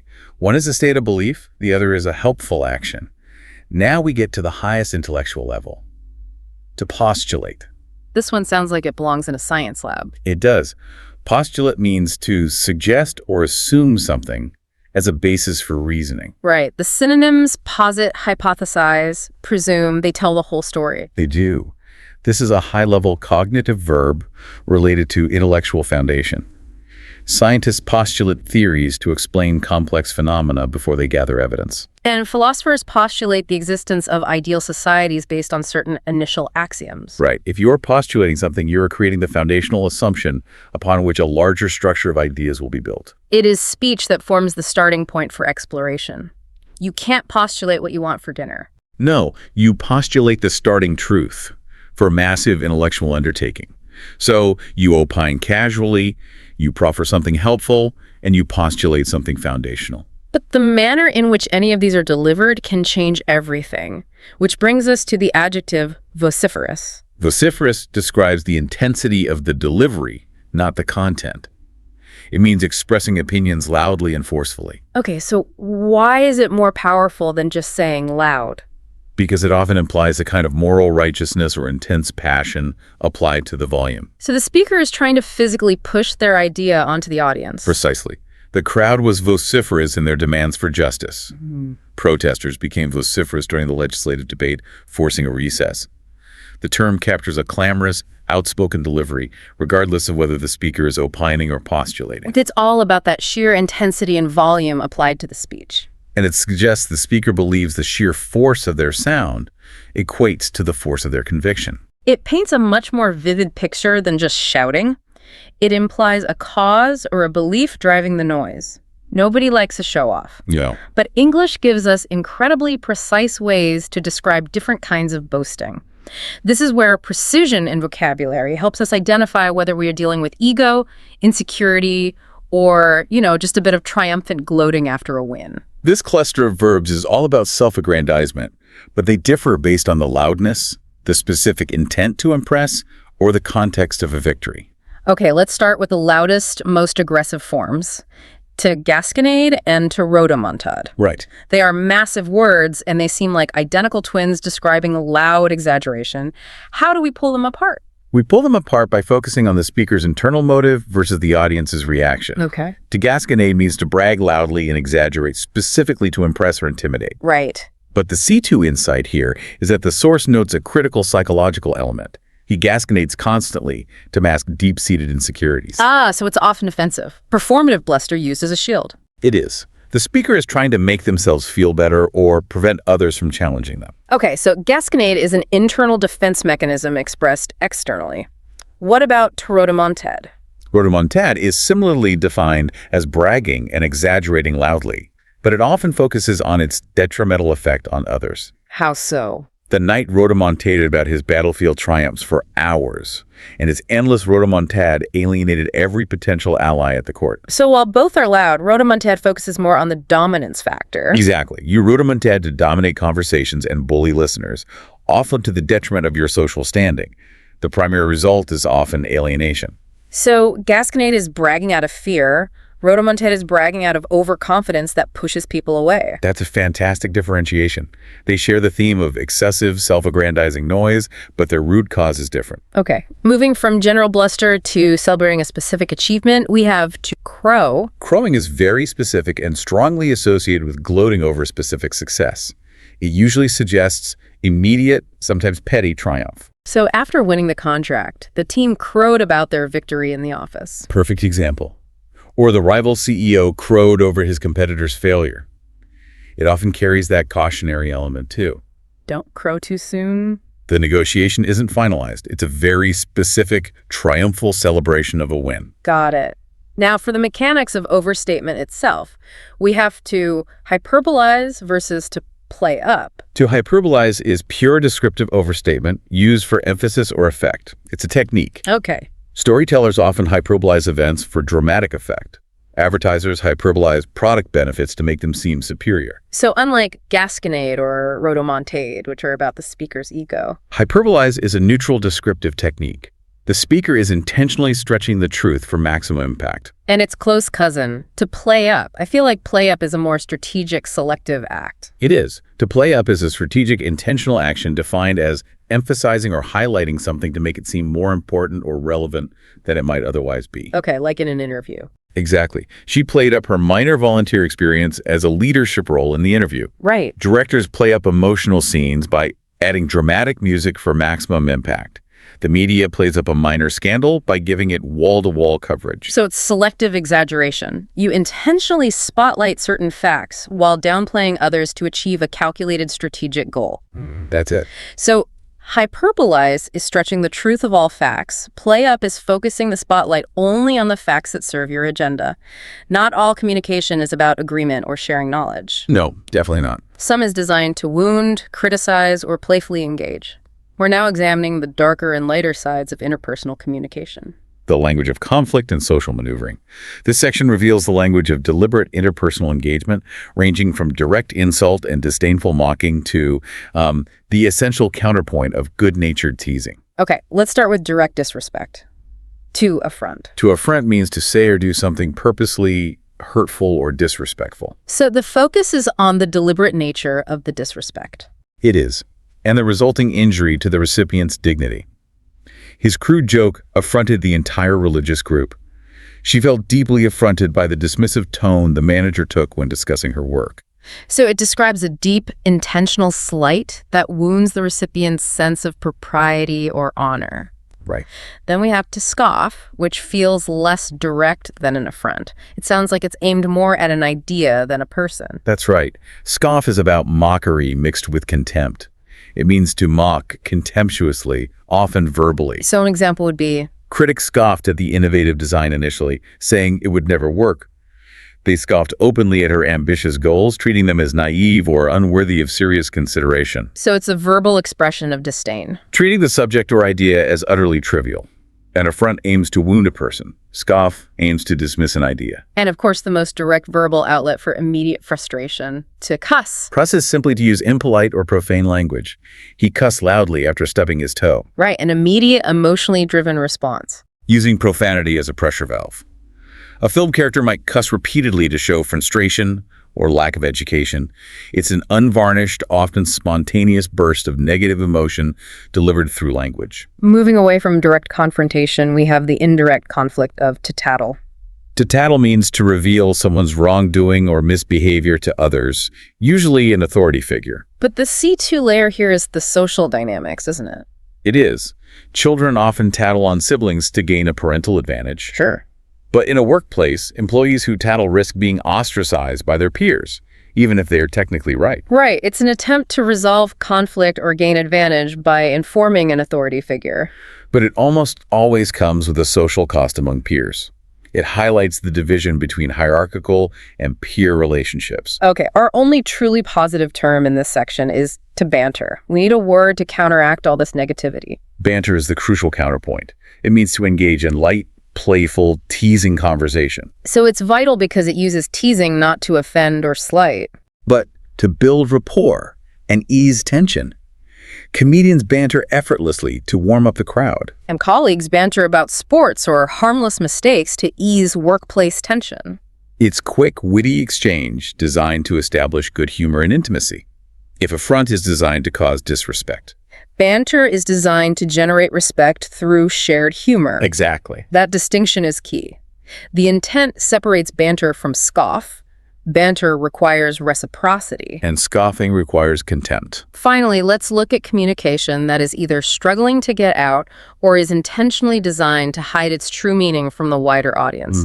This is the language of uncertainty, struggle, and sophisticated manipulation. This focuses on indirect or difficult forms of speech, where the listener has to work harder to discern the message. Either because the speaker is struggling with their own emotion, Or because the speaker intends to use ambiguity to their advantage. starting with the struggle, to falter. Falter, in the context of communication, means to utter something hesitantly or with uncertainty. It describes a physical manifestation of stress or internal conflict in speech. So her voice faltered as she confessed the truth. Right, revealing her anxiety. Or he faltered mid-sentence, forgetting his prepared remarks under pressure. It signals a lack of confidence, internal conflict. Or a temporary cognitive collapse, yes. Next, we revisit a verb that we must contrast sharply with orate, to spout. Right. Spout is defined as speaking or expressing opinions lengthily, fervently, or pompously. And we established that orate implies mastery, structure, and eloquence. Right. But spout, however, suggests that the content is shallow or baseless, even if it's delivered with passion. So he spouts conspiracy theories at every gathering. Repeating them with fiery conviction? Yes. Critics accuse the pundit of spouting nonsense every week on air. The fervor and length are there, but the content is generally viewed as lacking substance. So orate is effective, structured eloquence. Spout is ineffective, zealous babbling. Both are long, but only one is respected. Exactly. Spout is often used by a frustrated listener to dismiss the speaker entirely. Okay, now for the truly manipulative terms. To insinuate. Insinuate is crucial for critical analysis because it means to suggest something indirectly and almost always negatively. It is the language of plausible deniability. It is. He insinuated that she was irresponsible by commenting loudly on her sudden wealth. The article insinuated corruption among the board members without providing any direct proof. Why is this tactic so effective, and why is the word insinuate so important to know? Because the speaker avoids a direct accusation, they can retreat if challenged. They can just say, I never said that directly. Exactly. But the negative suggestion, the rumor, the doubt, already lingers in the air and does its damage. So mastering insinuate helps you identify subtle attack. And refuse to engage with the implied meaning until the accuser states it directly. And finally, perhaps the most tactical and sophisticated term in this entire deep dive, the dog whistle. The dog whistle is a noun that describes a coded message understood by a specific group, but deliberately ambiguous or innocuous to others. This highlights the highest level of tactical use of ambiguity in public speech. Especially political communication. This term needs a real deep dive. It's more than just a coded phrase, isn't it? Oh, it's a mechanism for simultaneously engaging two distinct audiences. The message targets niches. Advertisers use phrases that sound like common parlance, but specifically resonate with certain demographics. Sure. But politically, its significance is profound. A politician can use a dog whistle phrase that, to the general public, sounds like a benign comment about tradition or hard work. But to their extremist supporters, it means something entirely different and highly inflammatory. Right. The genius of the dog whistle is its utility in polarizing audiences subtly. It allows a speaker to communicate a controversial or even prejudiced message to their base without triggering broad criticism. Because the literal surface meaning is innocent and defensible. It creates an in-group feeling with the target audience and protects the speaker with plausible deniability. So when you recognize a dog whistle, you recognize that the communication is fundamentally dishonest. It's designed to operate on two levels of interpretation simultaneously. It is the sophisticated use of language to conceal and manipulate. That is a phenomenal summary. It moves the word from jargon to a critical analytical tool. Wow. We just took a rapid but incredibly detailed deep dive into 32 distinct ways to describe the human voice. Moving miles beyond simple descriptions like talked or said, we went from the light social lubrication of confabulating all the way to the tactical political ambiguity of the dog whistle. And that was the core mission. Precision in vocabulary equals precision in analyzing the world around you. And by mastering these terms, you are no longer just recognizing that someone spoke loudly. Right. You are articulating that they were vociferous in their demands, showing intense conviction. You are no longer saying someone exaggerated. You are noting that they intentionally hyperbolized for dramatic effect, or perhaps gasconaded to mask insecurity. Exactly. The real applied value here is in recognizing intent. If you are stuck in a meeting where someone is engaging in palaver, you know they are deliberately delaying progress. If they proffer advice, they are attempting to contribute value. And if you hear someone prating on television, you know their words are pompous and utterly lacking in intellectual foundation. And when you acquire this level of precision, you can articulate these subtle differences in communication styles, from casual chatter to formal oration, and even recognize and defend yourself against manipulative speech. Like insinuating or deploying a dog whistle? It allows you to analyze communication critically, rather than just absorbing it passively, which is the definition of a well-informed learner. So let's leave you with this final provocative thought to chew on. If mastering C2 vocabulary allows us to precisely identify when someone is using a dog whistle to mobilize supporters subtly, or when they are merely confabulating about trivial matters, how much responsibility do we have to call out that specific negative behavior? And if we do recognize it, when is silence or perhaps a strategic refusal to engage in the palaver actually the more strategic form of communication? Hello, welcome to the Learn English Lab. Today's podcast, Advanced English Listening Practice topic name is New Year 2026, New Goals. We are standing right on the edge of something, really unique, the start of a brand new year, 2026. There's this incredible collective energy that you feel in December, isn't there? It's like this collective inhale where we all just pause for a second. We do. We look around maybe at the last of the holiday lights, and there's just this powerful, almost thrilling sense of what's possible. And it's more than just the calendar flipping a page, right? Oh, absolutely.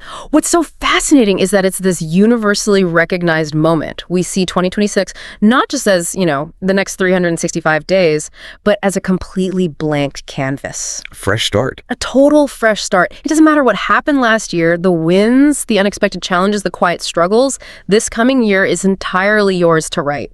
And that's exactly why we're here today. Our deep dive is for you, the listener, standing right on that threshold. We're getting into practical strategies for achieving long-term goals and, maybe more importantly, how to cultivate that deep motivation that actually lasts. Because that's the real challenge. It is. So many of us start the new year with all this enthusiasm, but then that momentum, it just struggles to make it past, late January? If that. So today, we're moving past the wish list mentality.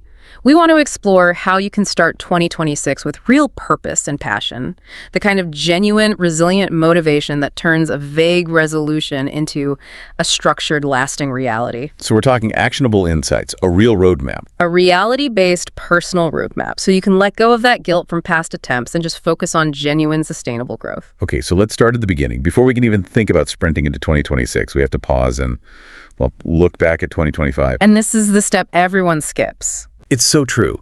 The material we looked at really emphasizes that lasting motivation has to be rooted in self-awareness, not guilt, not obligation. So this first step is what they call the art of honest self-inventory. It's the most skipped step, and it's why so many resolutions fail before they even start. People jump right to the prescription, I'm going to do this, without ever diagnosing what happened last year. Right, without understanding the terrain. Exactly, and we need to make a really sharp distinction here. The usual approach is harsh self-criticism, which is it's completely counterproductive. It poisons the well from the start. It does. The path we're talking about is one of kind curiosity. You're not there to tally up your successes and failures. You're there to investigate your own patterns, to understand the story you've been telling yourself. That distinction, kind curiosity versus the harsh inner critic, that's everything. If you go into this review like a hostile judge, you just invite shame. And shame makes you want to hide, not try harder. But if you approach it like a compassionate scientist or maybe an objective historian, you're just gathering data. And data, unlike judgment, is incredibly useful. So how do we actually do that? How do we get into that compassionate mindset? With structure. The material gives us some really great reflection prompts to guide this process. You start simple. What did you set out to accomplish a year ago? Was it a big career goal, something in a relationship, a personal habit? And then you get more specific. Which of those goals did you actually meet? And which ones got postponed or just abandoned? And then the important part. What were the lessons? Sometimes they're gentle lessons, sometimes they're not so gentle. Where did life give you some unexpected feedback? What did that feedback tell you about your priorities, your energy levels, maybe the support systems you thought you had? Then the prompts push you into gratitude, which is so essential for building that resilient foundation. What moments from 2025 are you genuinely grateful for? And not just the big, obvious things. The small stuff. The small stuff. When did you feel most alive or engaged or proud? By focusing on those moments, you start to identify the things that naturally fuel you. I really like those questions because they shift the focus away from what you lack and toward acknowledging the strengths you already have. You have to actively look for where your resilience showed up during setbacks. Yes. It forces you to recognize that, hey, you survived 2025. You handled the curveballs, the chaos. You got yourself to this exact moment. And that deep internal knowledge, that self-efficacy, that's the foundation for any plan for 2026. And all of this has to lead to genuine acceptance. Acceptance of your patterns, of your bandwidth, and of the fact that you are capable of change. That acceptance, without all the critical judgment, that's the fuel we're looking for. Which brings us right to the biggest hurdle we all face, the resolution trap. This is where we have to confront the hard truth about why the old way of doing things just doesn't work. We have to talk about the elephant in the room. The statistics are, they're pretty sobering. They really serve as a stark reminder that the whole January 1st new me approach is just fundamentally broken for most people. What's the number? The research suggests that only about 8% of people actually achieve their New Year's resolutions with any kind of long-term success. 8%. 8%. And that number isn't meant to be discouraging. It should be instructive. It's a huge statement about the method, not the people. If 92% of attempts are failing, the problem isn't us. It's the approach we're taking. That's exactly. Yeah. We're often setting goals based on, superficial desire, or we're comparing ourselves to someone on social media, or we feel some kind of societal pressure. We're not building that robust internal structure needed for long-term commitment. So if we accept that failure rate, we have to look at why it happens. What's the mechanism of failure here? It's almost always emotional self-sabotage. It goes right back to that step we just talked about, the one everyone skips. Guilt, shame, self-criticism, these are destructive forces. They literally strangle your motivation. So if you start a new goal, already carrying the baggage of last year's so-called failures, your motivation tank isn't just empty. It's actively leaking. So the big takeaway here is the absolute necessity of letting go of guilt. You have to forgive yourself for missteps. Growth is never, ever driven by beating yourself up. It's fueled by compassion and just being willing to try again tomorrow. And realizing that the journey itself, with all its pivots and detours and stops and starts, that's already a win. Just the intention to grow is a win.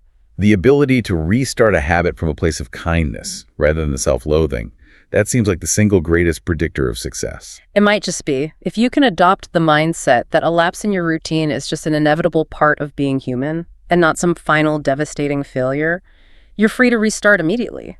You don't have that debilitating emotional baggage that causes that 92% failure rate. That's a powerful shift.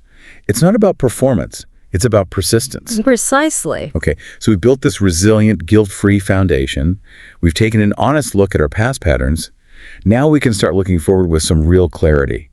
This next part is all about structuring desire. We're moving beyond those vague wishes to aligning our goals with what we genuinely want. And that alignment piece, that's the energy source. Resolutions often feel so lifeless because they're either too vague, like get in shape, or they're just completely uninspiring, like save more money. They're restrictive. They feel like a chore. They do. For this to last, the motivation has to come from inside, from your core values. We have to identify goals that actually ignite the spirit. It's time to ask yourself, what would truly thrill you? What's that dream that keeps whispering to you even when life is loud and busy? I love that phrase, the dream that keeps whispering. We should be asking ourselves questions that challenge our own limits. Like, if you knew you couldn't fail, what would you dare to try? Posing the question that way. It makes your mind suspend all those self-imposed limits for a second. It gets you closer to what you genuinely desire, not what you feel obligated to do. And you should write those things down. Give them some weight. Definitely. And these thrilling goals, they shouldn't just be about work or money. The examples we saw cover the whole spectrum of human desire. Starting a big creative project, like writing a book or launching a podcast. Or maybe it's about cultivating deeper, more intentional relationships. With your partner, your kids, your friends, or even with yourself. Or maybe it's about prioritizing your health in a way that feels joyful and sustainable, not punitive. Or finally learning that new skill or planning that bucket list trip. The point is, the goal has to resonate so deeply that the daily work feels like an authentic expression of who you are, not just another task on a to-do list. So once we've captured that thrilling whisper, that core desire, we have to make it real. We have to make it actionable. And this is where the SMART framework comes in. It turns those dreams into structured, accountable goals. Right. And we can assume most listeners know the acronym specific, measurable, achievable, relevant, and time-bound. But the real deep dive here is in the application, because that's where the structure really holds up. Structure supports motivation. Without it, desire just evaporates into wishful thinking. Let's zero in on two of those that often get misapplied. Achievable and relevant. People will set goals that are totally achievable, but completely irrelevant to what they actually want. That's a huge one. For example, learning some complex piece of software might be achievable, but if it doesn't feed your core desire for creativity or connection, the motivation it'll die on the vine. Relevance is the emotional anchor. It is. And on the other side, people often confuse achievable with easy. An achievable goal is one that's within your power and resources, but it should still challenge you. It should stretch you enough to grow, but not so much that you burn out in the first week. Okay, let's make this concrete. Let's transform a vague wish into a real SMART goal. The classic vague wish, I want to get in shape. Almost useless, right? There's no action plan, no urgency. So what's the SMART version? A SMART goal transforms that wish into an executable plan, usually by linking it to a relevant purpose. So instead of get in shape, it becomes something specific and time-bound, like I will run a 5K in my local park by June, or I will practice yoga 3 times a week until September. And here's the key insight that I think fuels this whole system. The satisfaction you get from achieving those small wins. That's crucial. It continuously builds self-trust. And self-trust is the engine of ongoing motivation. Self-trust is everything in the long game. It is. Every time you hit a small milestone, you complete that run, you finish that yoga class, you're proving to yourself that you're reliable, you're capable. And if you keep setting these huge, vague goals that you can't possibly meet, you're teaching your subconscious the opposite. You're teaching it that you can't be relied on. But setting smart, achievable milestones, that generates a constant flow of positive feedback. It reinforces the identity shift we're going to talk about next. Which brings us to building the actual roadmap, Yeah. the transition from dreaming to planning. Yeah. This is where so many people get stuck.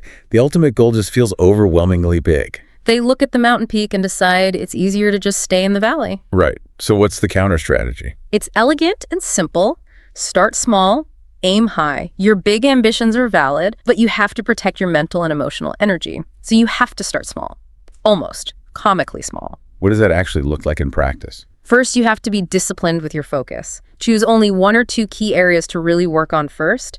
Don't try to overhaul your entire life on January 1st. It's a recipe for disaster. And second, And this is the most important part, break that one goal down into tiny daily actions. The kind of actions that feel almost too easy to skip. I love that phrase, almost too easy to skip.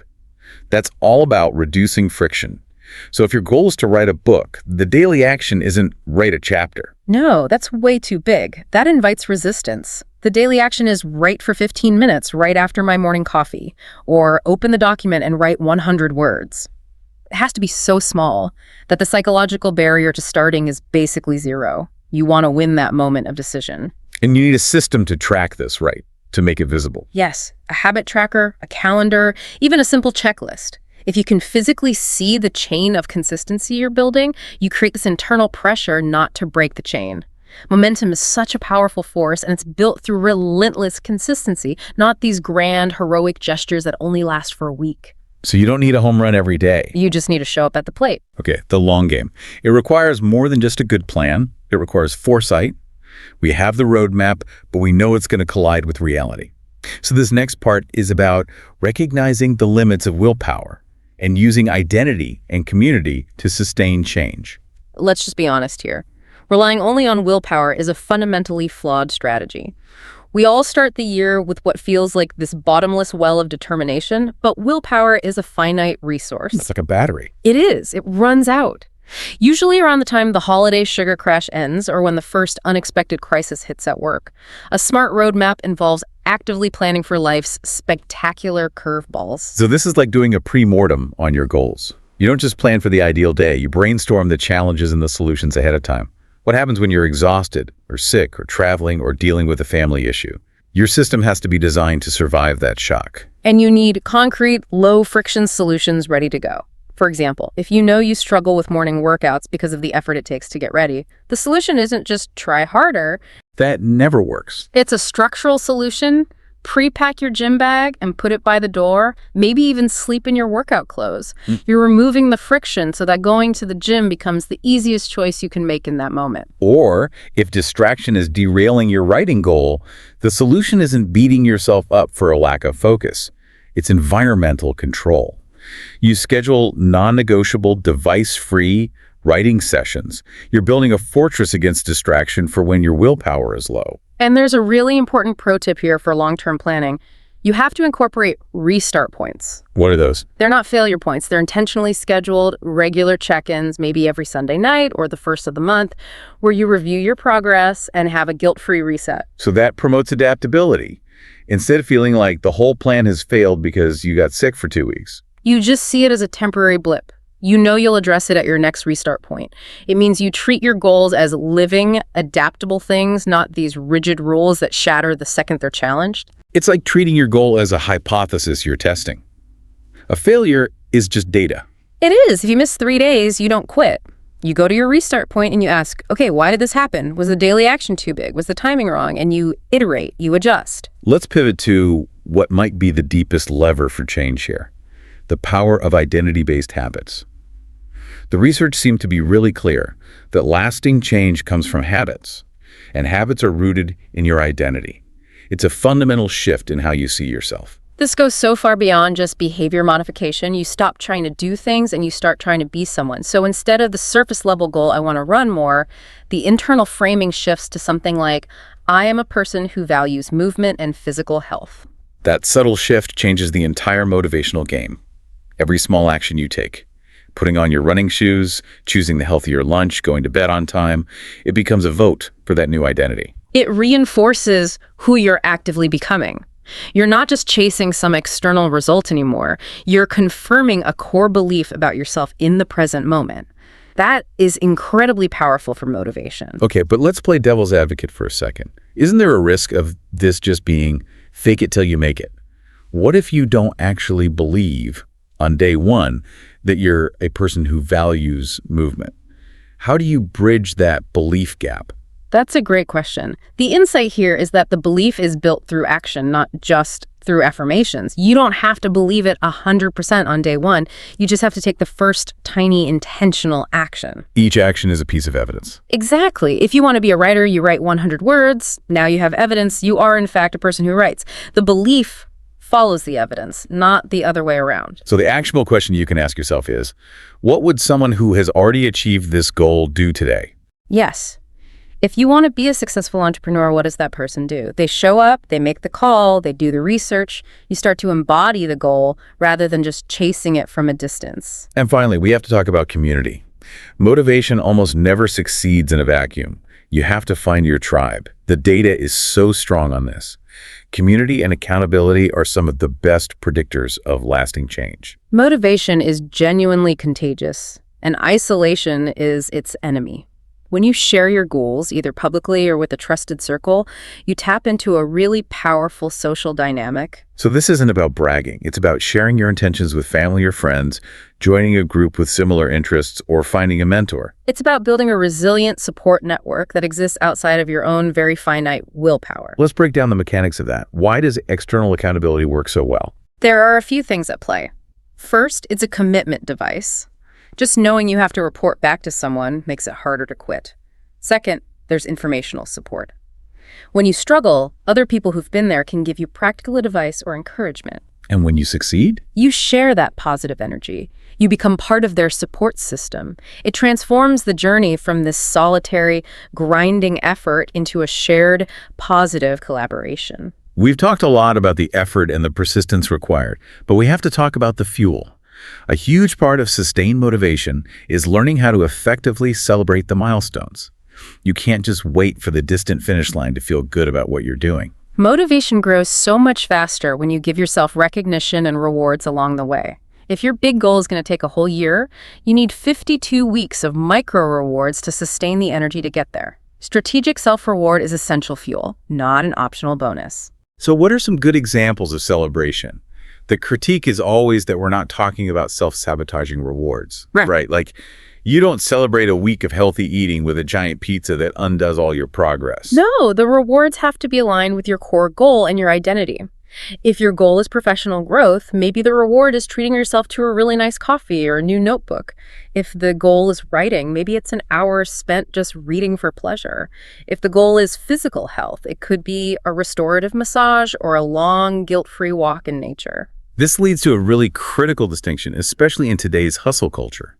Reflection, reward, and rest are not deviations from your progress. The material we looked at is emphatic about this. They're essential fuel for perseverance. Rest is a radical act, and it's the necessary action that lets you refill that depleted motivational well so you have the cognitive energy to show up again the next day. Okay, so now we have to address the toughest part of the long game. Life happens. Even with the best plans, setbacks are inevitable. A job loss, a health scare, a family emergency. And in those moments, motivation can feel like it just evaporates. This is the ultimate stress test for any plan. How do you keep motivation from crumbling when the bottom drops out? It requires the active cultivation of deep resilience. That's the ability to move through a struggle with grace and without a lot of self-blame. So what's the first step when you're faltering? You have to pause immediately and reflect on the obstacle objectively. No impulsive reactions, no self-criticism.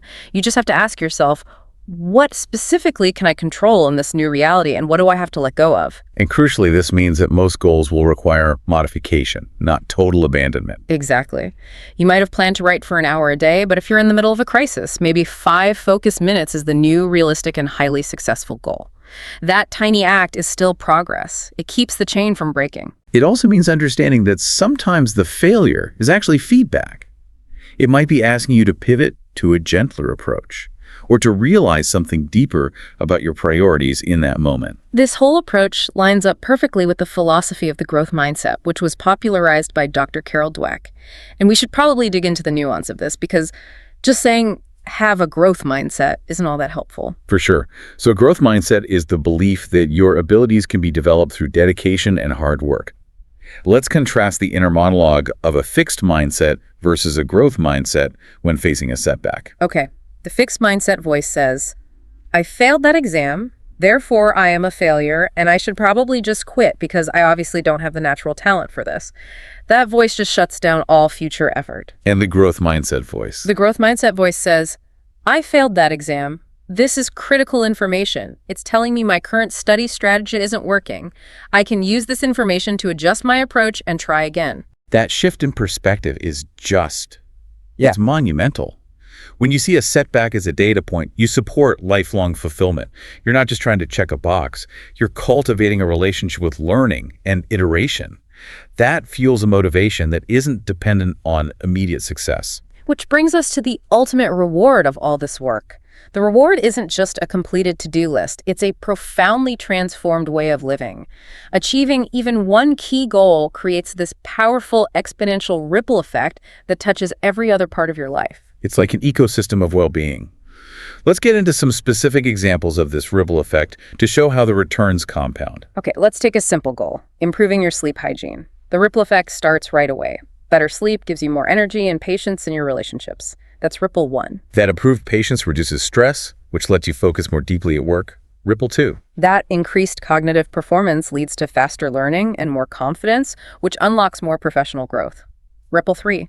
One small, consistent change shifts the entire tapestry of your life. So it encourages you to actively look for those compounding returns as you go. And to sustain this over the long term, we have to stop seeing our daily routines as just chores. We need to turn them into what the material calls sacred rituals, moments that anchor and inspire you. Routine is ritual. That sounds a bit philosophical, but what's the practical daily application? The ritual is defined by intention, not by the amount of time. It's about dedicating even 5 minutes a day to your goal-aligned activities and making them non-negotiable anchors. A morning meditation, an evening journaling session, a weekly walk just for strategic thinking. These small intentional acts steady your motivation and keep you aligned with your deeper purpose. Motivation thrives on stories, so let's make these concepts really concrete with the 3 vignettes from our research. First up is Amir's leap. Right. Amir was an accountant, very good at his job, but he had this quiet dream of designing video games. He felt completely overwhelmed by the learning curve, the sheer scope of it all. So his tiny resolution was to just spend 10 minutes a day learning one specific game design tutorial. And the lesson here is the power of that infinitesimal start. That tiny commitment removed the fear. By March, 10 minutes felt too short, so it grew to an hour. By June, he was active in an online community. A year later, he had a playable demo. Amir's story confirms it. Start tiny, be ruthlessly consistent, and don't be afraid to be a beginner at something you love. Okay, next is Sophia's strength. This one illustrates the power of redefining the why, the relevance. Sophia had the same failed resolution every January. Lose weight. It always felt like punishment, and it always failed by February. For 2026, she had a breakthrough. She changed her goal to move my body for energy and joy. And that simple reframe changed everything for her. Joy became the motivator, not self-criticism. She stopped focusing on the scale, joined a dance class, and started cooking new, vibrant recipes just for fun. And she ended up healthier and happier, almost accidentally achieving her original goal without focusing on it at all.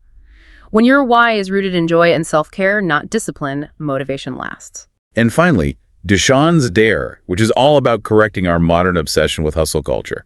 Sean was a successful young professional, but he was completely burning out from working these relentless 80-hour weeks. So his radical resolution for 2026 was to intentionally learn how to rest and set boundaries. It's such a powerful and counterintuitive goal. He literally scheduled time off in his calendar, set firm boundaries around work email after 6 p.m., and started a daily meditation practice. And the surprising result wasn't a career slowdown. It was greater focus, better relationships with his team, and a surge in creativity that actually led to a big promotion.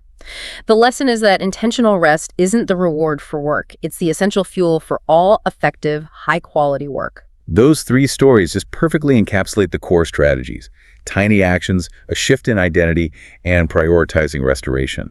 So as we look ahead at the whole year, what are those final enduring strategies for the long game? First, review regularly. Goals die when they're not actively revisited. Set those non-negotiable monthly or quarterly checkpoints. Ask yourself, what's working? What needs to be adjusted? Treat your goals like living, adaptable documents. Second, visualize success. This is a powerful technique used by elite athletes. Spend real time imagining what success looks, sounds, and feels like. If you're writing a book, visualize holding the finished copy, feeling the weight of it, seeing it on a shelf. That emotional vibrancy connects the small, maybe tedious step you have to take today with the huge, satisfying outcome down the road. It bridges the motivational gap you'll inevitably hit in the middle of the year. And finally, the single most critical element that underpins everything. Be kind to yourself. The internal voice you use matters more than any app or tracker. You have to ask yourself, are you your own harshest critic, or are you your biggest supporter? Motivation is just deeper and more resilient when it's infused with kindness. When you falter, and you will because you're human, speak to yourself the way you would to a dear friend. Recommit from a place of love and understanding, not from fear or shame. That is the ultimate strategy for sustainability. We've reached the end of this deep dive into setting powerful, sustainable goals for 2026. This year isn't just a date on a calendar, it's a personal declaration. It's you, standing at the threshold, deciding with intention who you are and who you want to become. And remember that enduring motivation isn't some lightning bolt of inspiration. It's more like a quietly lit candle, fed intentionally by those small daily practices, conscious choices, and the support of the community around you. Embrace these new beginnings. Forgive any past stumbles, and greet each day of 2026 with curiosity and courage. We really hope this discussion has given you, the listener, some profound clarity and a robust, actionable plan for the year ahead. A plan that can guide you past the guilt of prior attempts and into some genuine, transformative growth. We want to leave you with one final, provocative thought to mull over as you begin to write your story for 2026. We've shown how achieving even one small, identity-based goal creates a powerful ripple effect across your entire life. So consider this. If you commit fully to just one small, identity-based action every single day this year, that 10 minutes of creative work, that movement 3 times a week, that 5 minutes of intentional rest, how drastically might your entire personal and professional life be transformed by this time next year? Go write your story. We hope this deep dive into New Year 2026 new goals has provided you with clarity and a robust plan. If you found this discussion valuable, please remember to like, share, and subscribe to this YouTube channel.